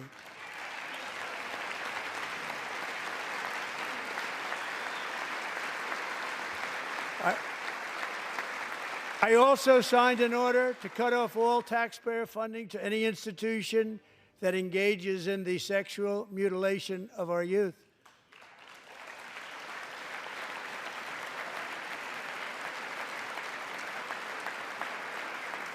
And now I want Congress to pass a bill permanently banning and criminalizing sex changes on children and forever ending the lie that any child is trapped in the wrong body. This is a big lie.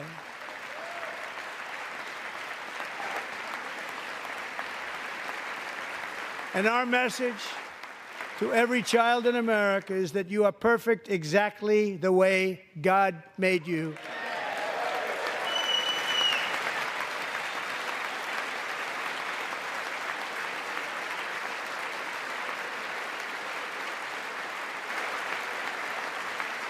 Because we're getting wokeness out of our schools and out of our military, and it's already out, and it's out of our society. We don't want it.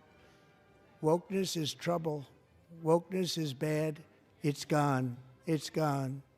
And we feel so much better for it, don't we? Don't we feel better? Our service members won't be activists and ideologues. They will be fighters and warriors. They will fight for our country. And Pete, congratulations. Secretary of Defense, congratulations.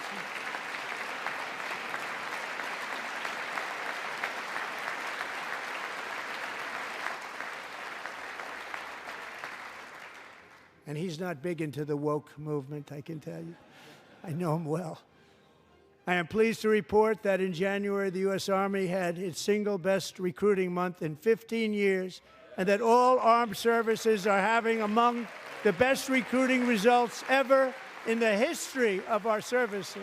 What a difference.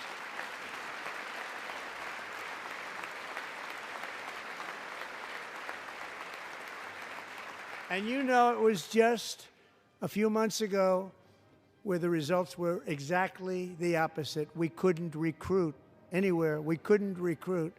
Now we're having the best results just about that we've ever had. What a tremendous turnaround. It's really a beautiful thing to see. People love our country again. It's very simple. They love our country, and they love being in our military again. So it's a great thing, and thank you very much. Great job. Thank you.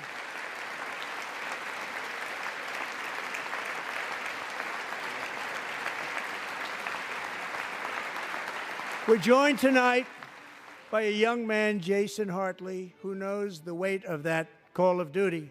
Jason's father, grandfather, and great-grandfather all wore the uniform.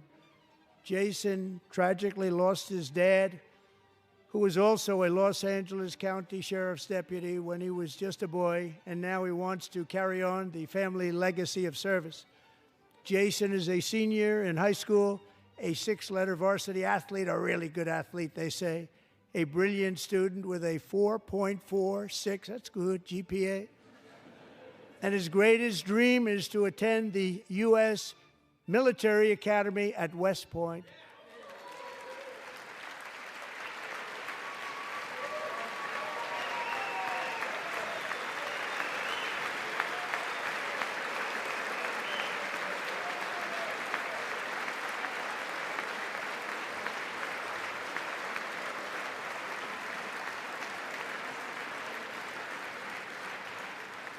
And Jason, that's a very big deal getting in. That's a hard one to get into. But I'm pleased to inform you that your application has been accepted. You will soon be joining the Corps of Cadets.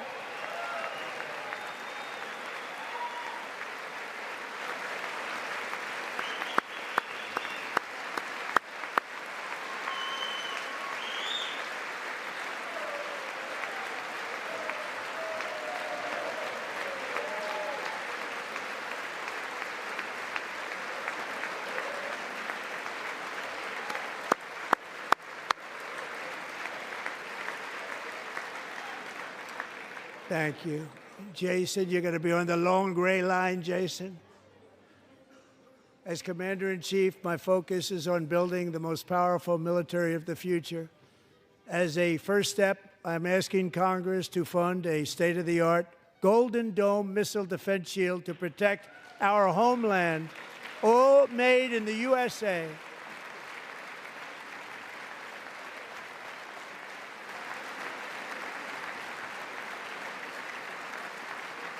And Ronald Reagan wanted to do it long ago, but the technology just wasn't there, not even close. But now we have the technology. It's incredible, actually. And other places, they have it. Israel has it. Other places have it. And the United States should have it too, right, Tim, right? They should have it too. So I want to thank you. But it's a very, very important. This is a very dangerous world. We should have it. We want to be protected, and we're going to protect our citizens like never before. To boost our defense industrial base, we are also going to resurrect the American shipbuilding industry, including commercial shipbuilding and military shipbuilding.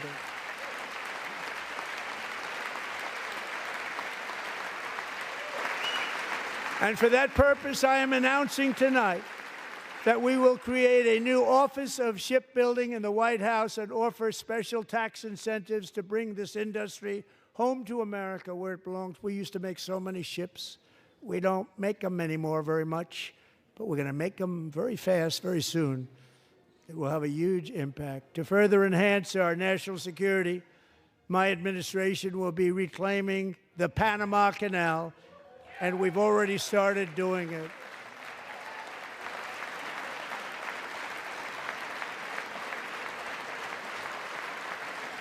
Just today, a large American company announced they are buying both ports around the Panama Canal and lots of other things having to do with the Panama Canal and a couple of other canals. The Panama Canal was built by Americans for Americans, not for others, but others could use it. But it was built at tremendous cost of American blood and treasure. 38,000 workers died building the Panama Canal. They died of malaria. They died of snake bites and mosquitoes. Not a nice place to work. They paid them very highly to go there, knowing there was a 25% chance that they would die. The most expensive project also that was ever built in our country's history, if you bring it up to modern day costs. It was given away by the Carter administration for $1. But that agreement has been violated very severely. We didn't give it to China.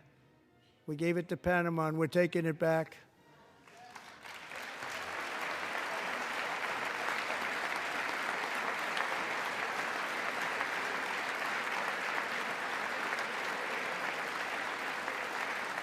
And we have Marco Rubio in charge. Good luck, Marco. Now, we know who to blame if anything goes wrong. Marco's been amazing, and he's going to do a great job. Think of it. He got 100 votes. You know, he was approved with actually 99, but the 100th was this gentleman, and I feel very certain. So let's assume he got 100 votes. And I'm either very, very happy about that or I'm very concerned about it. But he's already proven. I mean, he's a great gentleman. He's respected by everybody, and we appreciate you voting for Marco. He's going to do a fantastic job. Thank you. Thank you. He's doing a great job. Great job. And I also have a message tonight for the incredible people of Greenland. We strongly support your right to determine your own future. And if you choose, we welcome you into the United States of America. We need Greenland for national security and even international security, and we're working with everybody involved to try and get it. But we need it really for international world security, and I think we're going to get it. One way or the other, we're going to get it. We will keep you safe. We will make you rich, and together we will take Greenland to heights like you have never thought possible before. It's a very small population, but very, very large piece of land and very, very important for military security. America is once again standing strong against the forces of radical Islamic terrorism. 3.5 years ago, ISIS terrorists killed 13 American service members and countless others in the Abbey Gate bombing during the disastrous and incompetent withdrawal from Afghanistan. Not that they were withdrawing, it was the way they withdrew. Perhaps the most embarrassing moment in the history of our country. Tonight, I am pleased to announce that we have just apprehended the top terrorist responsible for that atrocity, and he is right now on his way here to face the swift sword of American justice.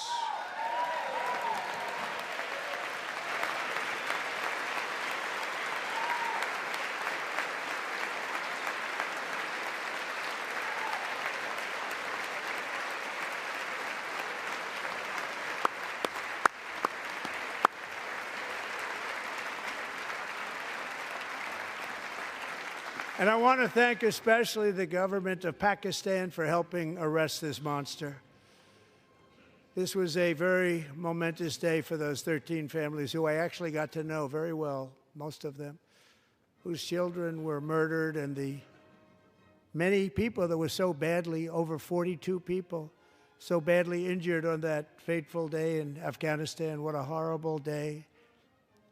Such incompetence was shown that when Putin saw what happened, I guess he said, wow, maybe this is my chance. That's how bad it was. Should have never happened. Grossly incompetent people. I spoke to many of the parents and loved ones, and they're all in our hearts tonight. Just spoke to them on the phone. We had a big call. Every one of them called, and everybody was on the line, and they did nothing but cry with happiness. They were very happy, as happy as you can be under those circumstances. Their child, brother, sister, son, daughter was killed for no reason whatsoever. In the Middle East, we're bringing back our hostages from Gaza. In my first term, we achieved one of the most groundbreaking peace agreements in generations, the Abraham Accords.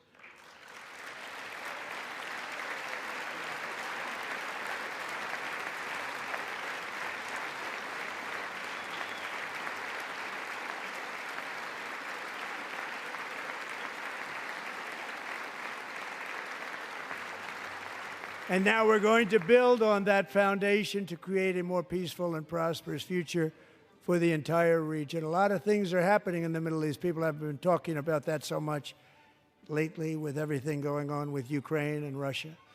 But a lot of things are happening in the Middle East. It's a rough neighborhood, actually.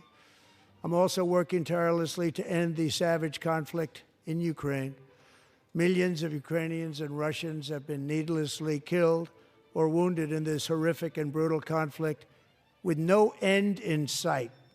The United States has sent hundreds of billions of dollars to support Ukraine's defense with no security, with no anything.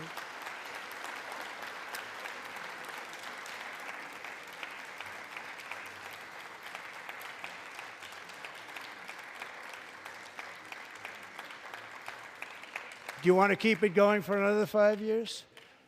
Yeah, you would say Pocahontas says yes.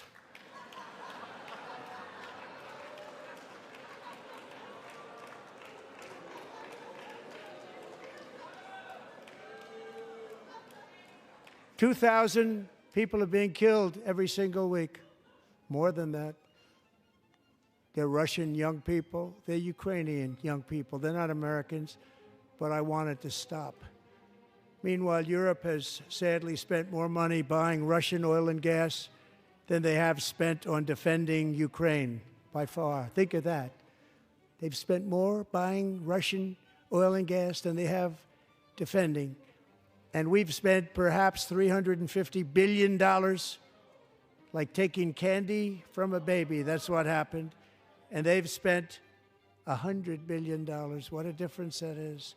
And we have an ocean separating us, and they don't. But we're getting along very well with them, and lots of good things are happening. Biden has authorized more money in this fight than Europe has spent by billions and billions of dollars. It's hard to believe that they wouldn't have stopped it and said, at some point, come on, let's equalize. You got to be equal to us. But that didn't happen.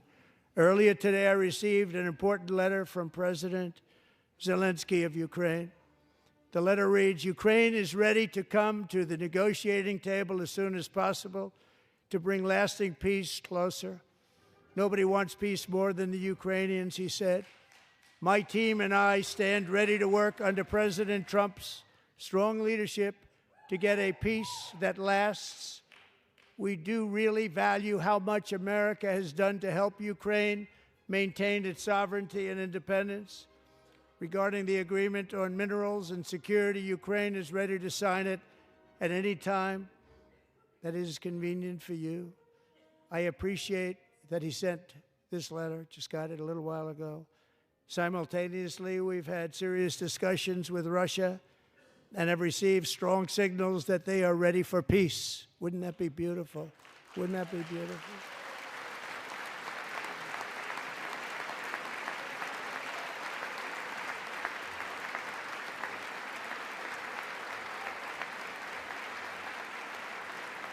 Wouldn't that be beautiful?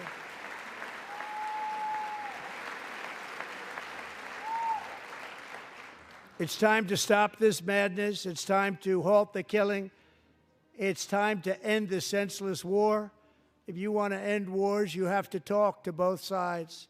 Nearly 4 years ago, amid rising tensions, a history teacher named Mark Fogel was detained in Russia and sentenced to 14 years in a penal colony. Rough stuff. The previous administration barely lifted a finger to help him. They knew he was innocent, but they had no idea where to begin. But last summer, I promised his 95-year-old mother, Malphine, that we would bring her boy safely back home. After 22 days in office, I did just that, and they are here tonight.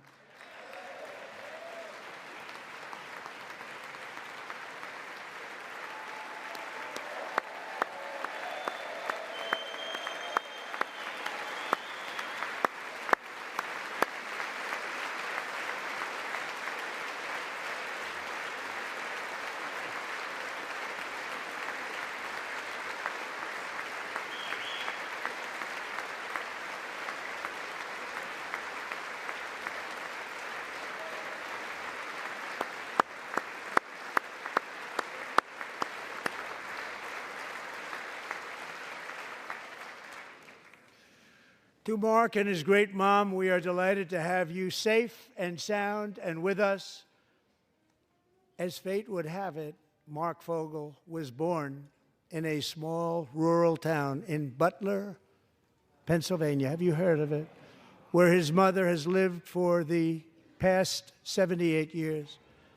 I just happened to go there last July 13th for a rally. That was not pleasant. And that is where I met his beautiful mom right before I walked onto that stage.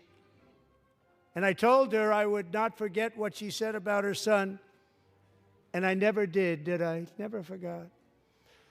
Less than 10 minutes later, at that same rally, gunfire rang out, and a sick and deranged assassin unloaded 8 bullets from his sniper's perch into a crowd of many thousands of people. My life was saved by a fraction of an inch, but some were not so lucky. Corey Comparator was a firefighter, a veteran, a Christian, a husband, a devoted father, and above all, a protector. When the sound of gunshots pierced the air, it was a horrible sound. Corey knew instantly what it was and what to do. He threw himself on top of his wife and daughters and shielded them from the bullets with his own body. Corey was hit really hard. You know the story from there. He sacrificed his life to save theirs. 2 others, very fine people, were also seriously hit. But thankfully, with the help of 2 great country doctors, we thought they were gone and they were saved. So those doctors had great talent. We're joined by Corey's wife, Helen, who was his high school sweetheart, and their two beloved daughters, Allison and Kaylee. Thank you.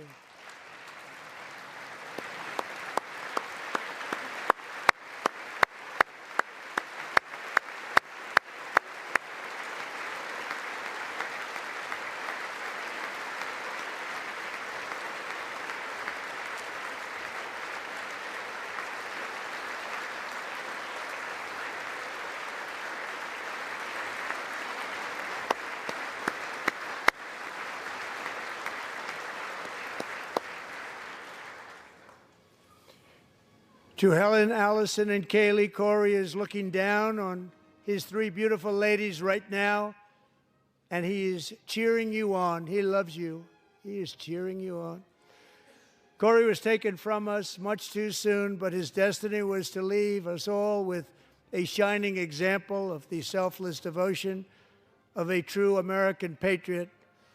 It was love like Corey's that built our country, and it's love like Corey's that is going to make our country more majestic than ever before.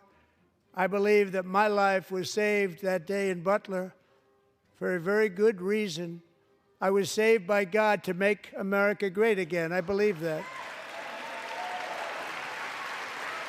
Thank you. Thank you.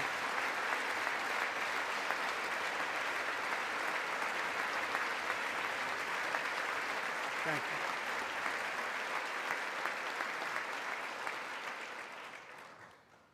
Thank you very much. From the patriots of Lexington and Concord to the heroes of Gettysburg and Normandy, from the warriors who crossed the Delaware to the trailblazers who climbed the Rockies, and from the legends who soared at Kitty Hawk to the astronauts who touched the moon, Americans have always been the people who defied all odds, transcended all dangers, made the most extraordinary sacrifices, and did whatever it took to defend our children, our country, and our freedom.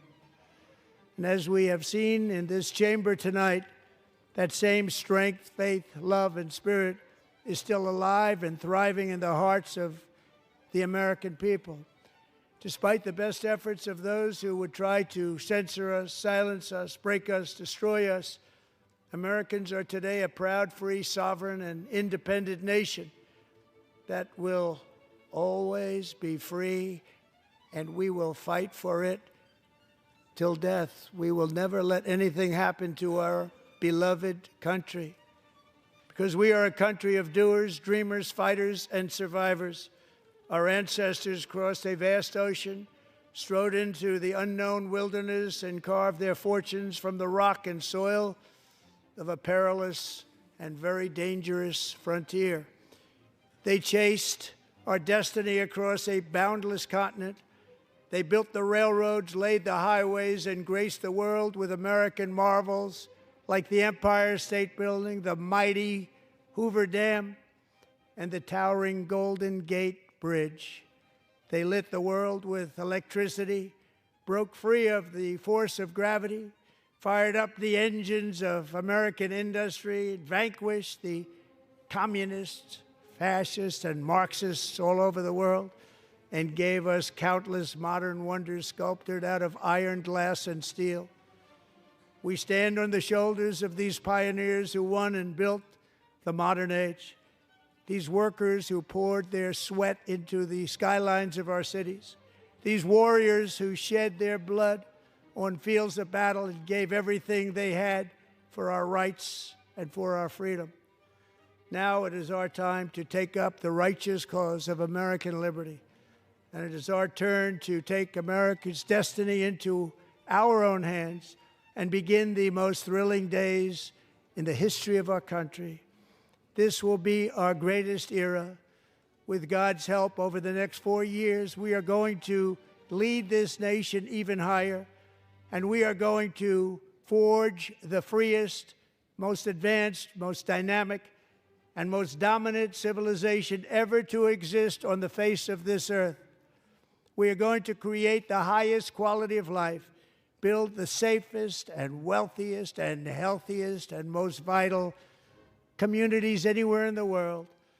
We are going to conquer the vast frontiers of science, and we are going to lead humanity into space and plant the American flag on the planet Mars and even far beyond.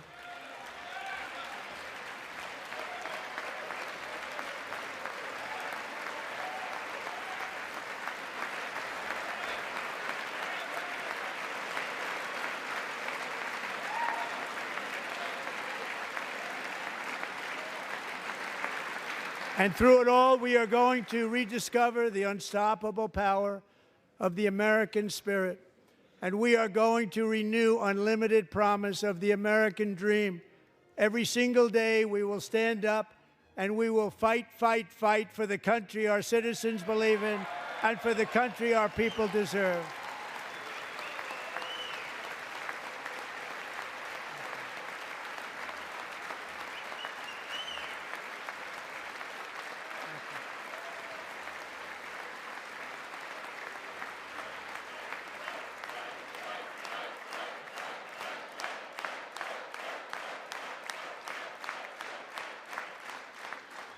My fellow Americans, get ready for an incredible future, because the golden age of America has only just begun. It will be like nothing that has ever been seen before. Thank you, God bless you, and God bless America. Oh, very abrupt ending, but he was building up to that for a few applause breaks, right? That cadence, it was very familiar. Just like when he was doing his stadium tour. Yeah, you could tell. You could tell. It was great, not State of the Union, but a joint address to Congress.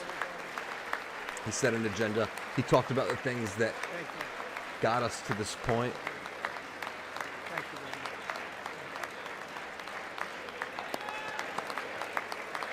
But let's be honest, Dana White, Bruce Buffer would have made for a more, interesting evening.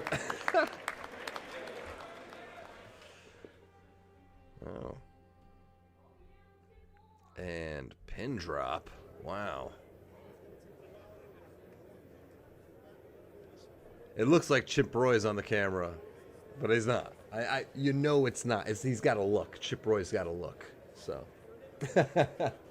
Decent speech, similar to, it reminded me of the rallies. Right, exactly, Matt.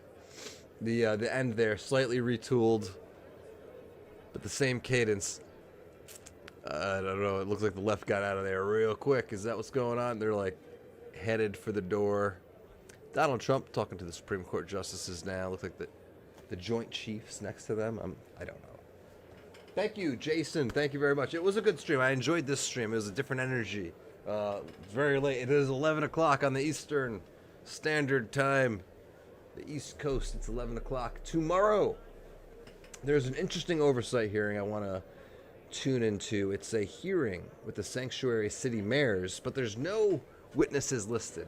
So I don't know, will there be a hearing or not? Will anybody show up? Is it just going to be, if no mayors show up, I'm not sure.